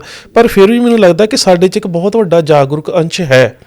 ਤੁਸੀਂ ਵੇਖੋ ਜਿੰਨੇ ਵੱਡੇ ਰੂਪ ਦੇ ਵਿੱਚ ਅਸੀਂ ਦਿੱਲੀ ਜੀਨੋਸਾਈਡ ਨੂੰ ਜਿਸ ਤਰ੍ਹਾਂ ਦੇ ਨਾਲ ਅਸੀਂ ਕਹਿ ਸਕਦੇ ਹੋ ਕਿ ਸਿੱਖ ਮਾਨਸਿਕਤਾ ਨੇ ਉਹਨੂੰ ਹੰਢਾਇਆ ਹੈ, ਜਾਂ ਅੱਜ ਜਿਹੜਾ ਮਾਨਸਿਕਤਾ 'ਚ ਪ੍ਰਤੀਕਰਮ ਹੈ, ਗੁਜਰਾਤ ਕਤਲੇਆਮ ਤੋਂ ਇਸਲਾਮ ਇੰਨਾ ਵੱਡਾ ਪ੍ਰਤੀਕਰਮ ਨਹੀਂ ਲੈ ਸਕਿਆ, ਕਿ ਉਸ ਕਤਲੇਆਮ ਦੀ ਜਿਹੜੀ ਪ੍ਰਕਿਰਿਆ ਉਹ ਵੀ ਇਸੇ ਤਰ੍ਹਾਂ ਦੀ। ਸੋ ਮੈਨੂੰ ਇਸ ਗੱਲ ਤੋਂ ਬਿਲਕੁਲ ਮੈਂ ਅਸੰਤੁਸ਼ਟ ਨਹੀਂ ਹਾਂ, ਮੈਂ ਬਿਲਕੁਲ ਸੈਟਿਸਫਾਈਡ ਹਾਂ ਕਿ ਇੱਕ ਕੌਮ ਜਿਹੜੀ ਘੱਟ ਗਿਣਤੀ ਹੈ ਤੇ ਜਿਹਨੂੰ ਇਸ ਤਰ੍ਹਾਂ ਦੇ ਜੀਨੋਸਾਈਡ ਦੇ ਇੰਨੇ ਵਰਤਾਰਿਆਂ ਚੋਂ ਲੰਘਣਾ ਪੈ ਰਿਹਾ, ਉਹਦੇ ਬਾਵਜੂਦ ਵੀ ਉਹ ਅਲਰਟ ਵੀ ਹੈ, ਉਹ ਚੇਤਨ ਵੀ ਹੈ, ਉਹ ਉਸ ਜੀਨੋਸਾਈਡ ਨੂੰ ਡਿਫਾਈਨ ਵੀ ਕਰ ਰਹੀ ਹੈ, ਉਹ ਉਹਦੀ ਯਾਦ ਦੇ ਵਿੱਚ ਵੀ ਹੈ ਤੇ ਉਹਦੇ ਭਵਿੱਖ ਦੇ ਬਾਰੇ ਵੀ ਸੋਚ ਰਹੀ ਹੈ ਕਿ ਸਾਡਾ ਜੀਨੋਸਾਈਡ ਕਿੰਨੇ ਤਰ੍ਹਾਂ ਦਾ ਹੋ ਰਿਹਾ। ਸੋ ਇਹ ਇੱਕ ਮੈਂ ਕਹਿੰਦਾ ਕਿ ਮਾੜਾ ਰੁਝਾਨ ਨਹੀਂ ਹੈ, ਇੱਕ ਬਹੁਤ ਚੰਗਾ ਰੁਝਾਨ ਹੈ ਕਿ ਕੌਮ ਆਪਣੇ ਬੀਤੇ ਵਾਪਰੇ ਵਰਤਾਰਿਆਂ ਦੇ ਬਾਰੇ ਕਿਤੇ ਨਾ ਕਿਤੇ ਚਿੰਤਨ ਰੱਖਦੀ ਹੈ ਤੇ ਭਵਿੱਖ ਦੀ ਚੇਤਨਤਾ ਹੈ। ਤਾਂ ਸੋ ਇਹ ਕੌਮ ਦਾ ਇੱਕ ਜਿਹੜਾ ਪੋਜ਼ਿਟਿਵ ਸੰਕੇਤ ਹੈ। ਠੀਕ ਹੈ, ਆਪਾਂ ਜਿੱਦਾਂ ਆਰੰਭ 'ਚ ਗੱਲ ਕੀਤੀ ਕਿ ਅਸੀਂ 25-26 ਸਾਲ ਤੱਕ ਇਸ ਵਰਤਾਰੇ ਨੂੰ ਪਰਿਭਾਸ਼ਿਤ ਹੀ ਨਹੀਂ ਕਰ ਸਕੇ, ਤੇ ਮੈਨੂੰ ਲੱਗਦਾ ਕਿ ਜਦੋਂ ਕੌਮ ਇੱਕ ਵੱਡੇ ਸੰਤਾਪ 'ਚੋਂ ਲੰਘਦੀ ਹੈ ਤੇ ਜਿਸ ਸੰਤਾਪ ਦੇ ਬਾਰੇ ਉਹਨਾਂ ਨੂੰ ਬੀਤੇ ਦੇ ਜਿਹੜਾ ਅੰਸ਼ ਹੈ, ਔਰ ਤੁਸੀਂ ਖਾਸ ਗੱਲ ਵੇਖੋ ਕਿ ਉਸ ਸਮੇਂ ਜਿਹੜਾ ਸਭ ਤੋਂ ਵੱਡਾ ਬਿਜਲਈ ਮੀਡੀਅਮ ਹੈ ਹਿੰਦੁਸਤਾਨ ਵਿੱਚ, ਉਹ ਕੀ ਹੈ? ਦੂਰਦਰਸ਼ਨ ਇੰਦਰਾ ਗਾਂਧੀ ਦੀ ਮੌਤ ਤੇ ਬਾਰ-ਬਾਰ ਜਿਹੜੇ ਚੈਕਸ ਲਏ ਜਾ ਰਹੇ ਨੇ, ਉਹ 'ਚ ਵਿਖਾ ਕੀ ਰਿਹਾ ਕਿ ਨਾਰੇ ਲੱਗ ਰਹੇ ਨੇ, ਮਾਰੋ ਸਰਦਾਰੋਂ ਕੋ, ਦੇਸ਼ ਕੇ ਗਦਾਰੋਂ ਕੋ, ਖੂਨ ਕਾ ਬਦਲਾ ਖੂਨ, ਬਲੱਡ ਫॉर ਬਲੱਡ। ਸੋ ਇਹ ਜਿਹੜਾ ਤੰਤਰ ਹੈ, ਉਸ ਤੰਤਰ ਦੇ ਵਿੱਚੋਂ ਫਿਰ ਉੱਭਰਨਾ ਤੇ ਆਪਣੀ ਗੱਲ ਨੂੰ ਦੁਨੀਆ ਦੇ ਪੱਧਰ ਤੇ ਰੱਖਣਾ, ਇਹ ਵੀ ਮੈਂ ਕਹਿੰਦਾ ਕਿ ਇੱਕ ਸਿੱਖਾਂ ਦਾ ਇੱਕ ਬੜਾ ਕਹਿ ਸਕਦੇ ਹੋ ਕਿ ਸਕਾਰਾਤਮਕ ਰਵੱਈਆ ਤੇ ਰੁਖ ਹੈ। ਸੋ ਮੈਨੂੰ ਲੱਗਦਾ ਹੈ ਕਿ ਜਿਸ ਤਰ੍ਹਾਂ ਇੱਕ ਘੱਟ ਗਿਣਤੀ ਕੌਮ ਵਿਦੇਸ਼ਾਂ 'ਚ ਬਹਿ ਕੇ ਵੀ ਇਹਨਾਂ ਮੁੱਦਿਆਂ ਦੇ ਉੱਪਰ ਸੰਗਠਿਤ ਹੋ ਰਹੀ ਹੈ, ਇਹਨੂੰ ਇੱਕ ਚੰਗਾ ਲੱਛਣ ਗਿਣਿਆ ਜਾ ਸਕਦਾ। ਅੱਛਾ ਡਾਕਟਰ ਸਾਹਿਬ, ਜਾਣ ਤੋਂ ਪਹਿਲਾਂ ਕੋਈ ਐਸੀ ਗੱਲ ਜਿਹੜੀ ਮੈਂ ਪੁੱਛਣੀ ਭੁੱਲ ਗਿਆ ਹੋਂ ਤਾਂ ਤੁਸੀਂ ਸਾਡੇ ਵਿਊਅਰਸ ਨਾਲ ਸਾਂਝੀ ਕਰਨੀ ਚਾਹੋ ਪਲੀਜ਼? ਨਹੀਂ, ਤਕਰੀਬਨ ਮੈਨੂੰ ਮੈਨੂੰ ਲੱਗਦਾ ਕਿ ਜਿੰਨੇ ਕੁ ਸੀਮਤ ਸਮੇਂ 'ਚ ਆਪਾਂ ਜਿੰਨੇ ਕੁ ਉਹਨਾਂ ਤੰਦਾਂ ਨੂੰ ਖੋਲ੍ਹਣ ਦਾ ਯਤਨ ਕਰ ਸਕਦੇ ਸੀ, ਤਕਰੀਬਨ ਸਾਰਿਆਂ ਦੇ ਉੱਪਰ ਤਕਰੀਬਨ ਗੱਲ ਹੋਈ ਹੈ। ਇਹਦੇ ਵਿੱਚ ਜਿਹੜੀ ਇੱਕ ਸਭ ਤੋਂ ਅਹਿਮ ਗੱਲ ਹੈ ਨਾ, ਜਿਹੜੀ ਹੁਣ ਵੀ ਮੀਡੀਆ ਦੇ ਵਿੱਚ ਫਿਰ ਆਈ ਕਿ ਜਿਹੜੀ ਦੇਸ਼ ਦੀ ਪ੍ਰਧਾਨ ਮੰਤਰੀ ਦਾ ਉਹਦੇ ਬਾਡੀਗਾਰਡਾਂ ਦੇ ਵੱਲੋਂ ਜਿਹੜਾ ਕਤਲ ਕਰਨਾ ਵੀ ਇਹ ਇੱਕ ਤਰ੍ਹਾਂ ਦੇ ਨਾਲ ਅਪਰਾਧ ਹੈ। ਇਹ ਵੀ ਸਿੱਖਾਂ ਦੇ ਮੰਚ ਤੋਂ ਆ ਰਹੀ ਹੈ, ਕੱਲ੍ਹ ਤੁਸੀਂ ਵੇਖੀ ਹੋਣੀ ਹੈ ਨਾ, ਉਹ ਇੱਕ ਨਿਹੰਗ ਸਿੰਘ ਨੇ ਜਿਨ੍ਹਾਂ ਦੇ ਵੱਲੋਂ ਇਹ ਸਟੇਟਮੈਂਟ ਆਈ ਹੈ। ਵੇਖੋ, ਪਹਿਲੀ ਗੱਲ ਤਾਂ ਇਹ ਹੈ ਕਿ ਉਸ ਕਤਲੇਆਮ ਦੇ ਪਿੱਛੇ ਕਾਰਨ ਕਿਹੜੇ ਨੇ, ਹੈ ਨਾ। ਉਹ ਸਿੱਖ ਇਸ ਤਰ੍ਹਾਂ ਕੋਈ ਲੁੱਕ ਕੇ ਕਤਲੇਆਮ ਨਹੀਂ ਕਰ ਰਿਹਾ। ਜਿਹੜਾ ਸਿੱਖ ਉਸ ਵਰਤਾਰੇ ਦੇ ਵਿੱਚ ਹਾਜ਼ਰ ਹੈ, ਚਾਹੇ ਸਤਵੰਤ ਸਿੰਘ ਨੇ ਚਾਹੇ ਭਾਈ ਬੇਅੰਤ ਸਿੰਘ ਨੇ, ਉਹਨਾਂ ਨੂੰ ਇਹ ਪਤਾ ਕਿ ਇਹਦੇ ਤੋਂ ਬਾਅਦ ਸਾਡੇ ਨਾਲ ਕੀ ਬਣਨਾ। ਸੋ ਪਹਿਲਾਂ ਤੇ ਉਹ ਆਪਣੀ ਸ਼ਹਾਦਤ ਨੂੰ ਪ੍ਰਵਾਨ ਕਰਕੇ, ਸੋ ਵੱਡਾ ਵਰਤਾਰਾ ਤਾਂ ਉਹਨੇ ਪ੍ਰਵਾਨ ਕਰ ਲਿਆ ਮਾਨਸਿਕ ਤੌਰ ਤੇ, ਉਹ ਆਪਣੀ ਸ਼ਹਾਦਤ ਨੂੰ ਪ੍ਰਵਾਨ ਕਰਕੇ ਇਸ ਵਰਤਾਰੇ ਨੂੰ ਅੰਜਾਮ ਦੇ ਰਹੇ ਨੇ। ਸੋ ਉੱਥੇ ਉਹ ਨਹੀਂ ਰਹਿ ਗਏ, ਜਿਸ ਤਰ੍ਹਾਂ ਮੈਂ ਕੱਲ੍ਹ ਗੱਲ ਕੀਤੀ ਸੀ ਕਿ ਜਿਸ ਤਰ੍ਹਾਂ ਸਾਰਾਗੜੀ ਦੇ ਉੱਪਰ ਫਿਲਮਾਂ ਬਣੀਆਂ ਤੇ ਇਸ ਤਰ੍ਹਾਂ ਸਾਨੂੰ ਪੇਸ਼ ਕਰਨ ਦਾ ਯਤਨ ਕੀਤਾ ਗਿਆ ਕਿ ਸਿੱਖ ਜਿਹੜੇ ਨੇ ਉਹ ਅੰਗਰੇਜ਼ਾਂ ਦੇ ਵੱਲੋਂ ਹੋ ਕੇ ਉਹਨਾਂ ਫਰੀਦੀਆਂ ਦੇ ਖਿਲਾਫ ਲੜੇ, ਅੰਗਰੇਜ਼ਾਂ ਦੇ ਵਫਾਦਾਰ ਬਣ ਕੇ। ਪਰ ਅਸਲੀਅਤ ਦੇ ਵਿੱਚ ਇਹ ਸੀ ਕਿ ਜਦੋਂ ਮਿਸਟਰ ਹਾਟਨ ਕਹਿੰਦਾ ਕਿ ਹੁਣ ਤੁਸੀਂ ਇਹ ਇਲਾਕਾ ਖਾਲੀ ਕਰ ਦਿਓ, ਤਾਂ ਸਿੱਖ ਤਾਂ ਉਦੋਂ ਉਸ ਫੌਜ ਨੂੰ ਰਿਸ਼ਤਾ ਤੋੜ ਕੇ ਕਹਿੰਦੇ ਹੁਣ ਅਸੀਂ ਤੁਹਾਡੇ ਕਰਕੇ ਨਹੀਂ ਲੜ ਰਹੇ, ਹੁਣ ਤਾਂ ਅਸੀਂ ਇਸ ਕਰਕੇ ਲੜ ਰਹੇ ਕਿ ਕਦੀ ਇਹ ਇਲਾਕਾ ਸਿੱਖ ਰਾਜ ਦਾ ਹਿੱਸਾ ਸੀ। ਸੋ ਉਹ ਮਾਨਸਿਕਤਾ ਸਮਝਣ ਦੀ ਲੋੜ ਹੈ। ਸੋ ਇੱਥੇ ਜਦੋਂ ਉਹ ਇੰਨਾ ਵੱਡਾ ਵਰਤਾਰੇ ਨੂੰ ਅੰਜਾਮ ਦੇ ਰਹੇ ਨੇ ਤੇ ਉਹ ਆਪਣੀ ਸ਼ਹਾਦਤ ਪਹਿਲਾਂ ਹੀ ਲੈ ਕੇ ਤੁਰੇ ਨੇ। ਮੇਰੇ ਖਿਆਲ ਜਿਹੜਾ ਖਾਲਸੇ ਦਾ ਫਲਸਫਾ ਹੈ ਉਹ ਹਰ ਸਿੱਖ ਦੇ ਨਾਲ ਰਹਿੰਦਾ ਬਿਲਕੁਲ। ਸੋ ਇਸ ਤਰ੍ਹਾਂ ਦੇ ਜਿਹੜੇ ਨਕਾਰਾਤਮਕ ਜੇ ਵਰਤਾਰੇ ਨੇ, ਇਹਨਾਂ ਨੂੰ ਫਿਰ ਨੈਸ਼ਨਲ ਜਿਹੜਾ ਮੀਡੀਆ ਜਾਂ ਉਸ ਫਰੇਮ ਦੇ ਵਿੱਚ ਰਹਿ ਕੇ ਜਿਹੜਾ ਆਪਣੀ ਕਿਰਿਆ ਨੂੰ ਪ੍ਰਵਾਹਿਤ ਕਰ ਰਿਹਾ, ਉਹ ਬਹੁਤ ਜ਼ਿਆਦਾ ਉਤੇਜਿਤ ਕਰਦਾ, ਲੋਕਾਂ 'ਚ ਫੈਲਾਉਂਦਾ। ਤੇ ਕਿਤੇ ਨਾ ਕਿਤੇ ਕੁਛ ਲੋਕ ਜਿਹੜੇ ਅਸੀਂ ਹੁੰਦੇ ਆ, ਉਹ ਉਸ ਗੱਲ ਤੋਂ ਪ੍ਰਭਾਵਿਤ ਵੀ ਹੋ ਜਾਂਦੇ ਕਿ ਜੇ ਆਹ ਨਾ ਹੁੰਦਾ ਤੇ ਇੰਜ ਨਾ ਹੁੰਦਾ। ਤੇ ਜਿਹੜੀ ਗੱਲ ਕਰਨ ਵਾਲੀ ਰਹੇਗੀ ਕਿ 18ਵੀਂ ਸਦੀ ਜਿਹੜਾ ਸਾਡਾ ਕਿਰਦਾਰ ਹੈ ਨਾ, ਸਿੱਖਾਂ ਨੇ ਕਦੀ ਵੀ ਵੱਡੇ ਵਰਤਾਰਿਆਂ ਦੇ ਰੂਪ ਦੇ ਵਿੱਚ ਚਾਹੇ ਜਿੰਨਾ ਮਰਜ਼ੀ ਨੁਕਸਾਨ ਸਹਿਣਾ ਪਿਆ, ਕਦੀ ਆਪਣੀ ਕੌਮੀਅਤ ਨੂੰ ਡਿਸਓਨ ਨਹੀਂ ਕੀਤਾ। ਜਿਸ ਤਰ੍ਹਾਂ ਆਹ ਦੋਸ਼ ਅਸੀਂ ਆਪਣੇ ਆਪ ਤੇ ਲੈਣਾ ਸ਼ੁਰੂ ਕਰ ਦਿੱਤਾ। ਜਸਪਤ ਰਾਏ ਲਖਪਤ ਰਾਏ ਦਾ ਭਰਾ ਸੀ, ਜਿਹਦਾ ਸਿਰ ਨਿਬਾਹੂ ਸਿੰਘ ਨੇ ਵੱਢਿਆ, ਮਾਰਿਆ ਤੇ ਇੱਕ ਬੰਦਾ। ਉਹਦੇ ਬਦਲੇ ਦੇ ਵਿੱਚ ਜੋ ਸਟੇਟ ਨੇ ਕੀਤਾ ਉਹ ਛੋਟਾ ਘੱਲੂਘਾਰਾ ਸੀ 1746 ਦੇ ਵਿੱਚ। ਤੇ ਉਸ ਦਿਨ ਸਾਡੀਆਂ ਵੱਖ-ਵੱਖ ਸਰੋਤਾਂ ਦੇ ਮੁਤਾਬਕ 12,000 ਤੋਂ ਲੈ ਕੇ 22,000 ਤੱਕ ਸ਼ਹਾਦਤਾਂ ਹੋਈਆਂ ਨੇ। ਮੈਨੂੰ ਇੱਕ ਵੀ ਸਿੱਖ ਸਰੋਤ ਦੱਸ ਦਿਓ ਜਿਹ 'ਚ ਇਹ ਕਿਹਾ ਹੋਵੇ ਵੀ ਜੇ ਨਿਬਾਹੂ ਸਿੰਘ ਜਸਪਤ ਰਾਏ ਦਾ ਸਿਰ ਨਾ ਵੱਢਦਾ, ਛੋਟਾ ਘੱਲੂਘਾਰਾ ਨਾ ਵਾਪਰਦਾ। ਸਿੱਖ ਕਹਿੰਦਾ ਕਿ ਫਿਰ ਕੀ ਹੋ ਗਿਆ, ਇੰਨੀਆਂ ਸ਼ਹਾਦਤਾਂ ਦੇ ਬਾਵਜੂਦ ਵੀ ਅਸੀਂ ਟੀਸੀ ਦਾ ਬੇਰ ਤੋੜਿਆ। ਬਿਲਕੁਲ ਹਨਾ। ਇਸੇ ਤਰ੍ਹਾਂ ਜੇ ਦੇਸ਼ ਦੀ ਪ੍ਰਧਾਨ ਮੰਤਰੀ ਜਿਹੜੀ ਸਿੱਖਾਂ ਦੇ ਗੁਰਧਾਮ ਦੇ ਉੱਪਰ ਉਹਦੀ ਬੇਅਦਬੀ ਕਰਨ ਦੀ, ਸਿੱਖਾਂ ਦੇ ਕਤਲੇਆਮ ਦੀ, ਤੇ ਖਾਸ ਕਰਕੇ ਦਿਨ ਉਹ ਚੁਣਨ ਦੀ ਜਿਸ ਦਿਨ ਸਿੱਖ ਜਿਹੜਾ ਆਪਣੇ ਗੁਰੂ ਪਾਤਸ਼ਾਹ ਦਾ ਸ਼ਹੀਦੀ ਪੁਰਬ ਮਨਾਉਣ ਆਏ ਨੇ, ਜੇ ਉਹ ਦੋਸ਼ੀ ਹੈ ਤੇ ਜੇ ਅੱਜ ਉਸ ਦੋਸ਼ੀ ਨੂੰ ਸਜ਼ਾ ਨਾ ਦਿੱਤੀ ਜਾਂਦੀ, ਤਾਂ ਤੁਸੀਂ ਇਤਿਹਾਸ ਦੇ ਵਿੱਚ ਨਾਦਰ ਸ਼ਾਹ ਤੇ ਅਬਦਾਲੀਆਂ ਦੇ ਸਮੇਂ ਜਿਹੜਾ ਸਿੱਖਾਂ ਦਾ ਵਰਤਾਰਾ ਹੈ ਉਹਨੂੰ ਭੁੱਲ ਜਾਂਦੇ। ਸੋ ਸਿੱਖਾਂ ਨੇ ਤਾਂ ਮੱਸਾ ਰੰਗੜ ਤੋਂ ਲੈ ਕੇ ਦੇਸ਼ ਦੀ ਪ੍ਰਧਾਨ ਮੰਤਰੀ ਤੱਕ ਇੱਕ ਲਾਈਨ ਦੇ ਵਿੱਚ ਰਹਿ ਕੇ ਇਹ ਦੱਸ ਦਿੱਤਾ। ਇਸ ਤਰ੍ਹਾਂ ਤੁਸੀਂ ਕੱਲ ਨੂੰ ਕਹਿ ਦੋਗੇ ਕਿ ਸਿੱਖ ਜਿਹੜੇ ਨੇ ਉਹ ਮੱਸਾ ਰੰਗੜ ਨੂੰ ਜਦੋਂ ਮਾਰਨ ਵਾਸਤੇ ਗਏ ਨੇ ਤੇ ਉਹ ਉਸ ਸਮੇਂ ਜਿਹੜੇ ਹੁੰਦੇ ਸੀ, ਜਿਹੜੇ ਸਰਕਾਰੀ ਚੌਧਰੀ ਹੁੰਦੇ ਸੀ, ਉਹਨਾਂ ਦੇ ਭੇਸ 'ਚ ਗਏ ਨੇ। ਉਹ ਵੀ ਅਪਰਾਧ ਆ ਵੀ ਸਿੱਖ ਆਪਣੀ ਸ਼ਨਾਖਤ ਛੱਡ ਕੇ ਜਾ ਰਿਹਾ। ਭਾਈ ਬਿਧੀ ਚੰਦ ਦਾ ਘੋੜੇ ਲੈ ਕੇ ਆਉਣਾ ਉਹ ਵੀ ਅਪਰਾਧ ਹੈ। ਇਸ ਤਰ੍ਹਾਂ ਮੋਮਨ ਖਾਨ ਨੂੰ ਮਾਰਨਾ ਭਾਈ ਅਗੜ ਸਿੰਘ ਦੇ ਵੱਲੋਂ ਉਹ ਵੀ ਅਪਰਾਧ ਹੈ, ਕਿਉਂਕਿ ਉਹਦਾ ਪਹਿਲਾਂ ਉਹਦੀ ਫੌਜ 'ਚ ਭਰਤੀ ਹੋਇਆ ਮੋਮਨ ਖਾਨ ਦੀ। ਕਾਹਦੇ ਵਾਸਤੇ ਕਿ ਭਾਈ ਮਨੀ ਸਿੰਘ ਦਾ ਕਾਤਲ ਹੈ, ਬਾਕੀ ਮਾਰੇ ਗਏ ਨੇ, ਇਹਨੂੰ ਨਹੀਂ ਛੱਡਣਾ।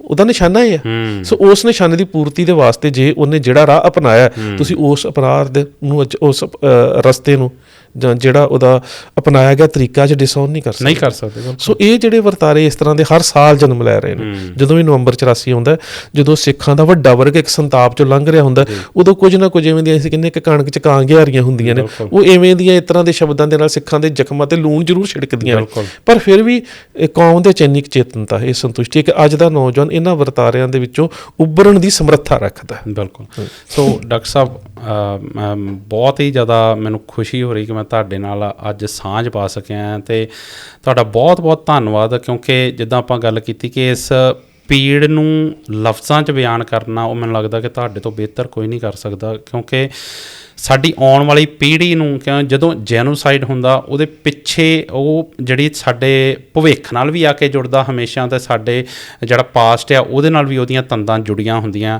ਤਾਂ ਸਾਡੀਆਂ ਜਿੰਨੀਆਂ ਵੀ ਪੀੜ੍ਹੀਆਂ ਆ ਉਹ ਹਮੇਸ਼ਾ ਇਸ ਨੂੰ ਆਪਣੇ ਆਪ ਨੂੰ ਜੋੜ ਕੇ ਵੇਖਣਗੀਆਂ, ਇਹਦੇ ਨਾਲ ਜੁੜੀਆਂ ਰਹਿਣਗੀਆਂ। ਸੋ ਤੁਹਾਡਾ ਬਹੁਤ ਬਹੁਤ ਧੰਨਵਾਦ ਕਿ ਤੁਸੀਂ ਅੱਜ ਇਸ ਪੋਡਕਾਸਟ ਰਾਹੀਂ ਸਾਡੇ ਨਾਲ ਸਾਂਝ ਪਾਈ। ਵਾਹਿਗੁਰੂ ਜੀ ਕਾ ਖਾਲਸਾ, ਵਾਹਿਗੁਰੂ ਜੀ ਕੀ ਫਤਿਹ।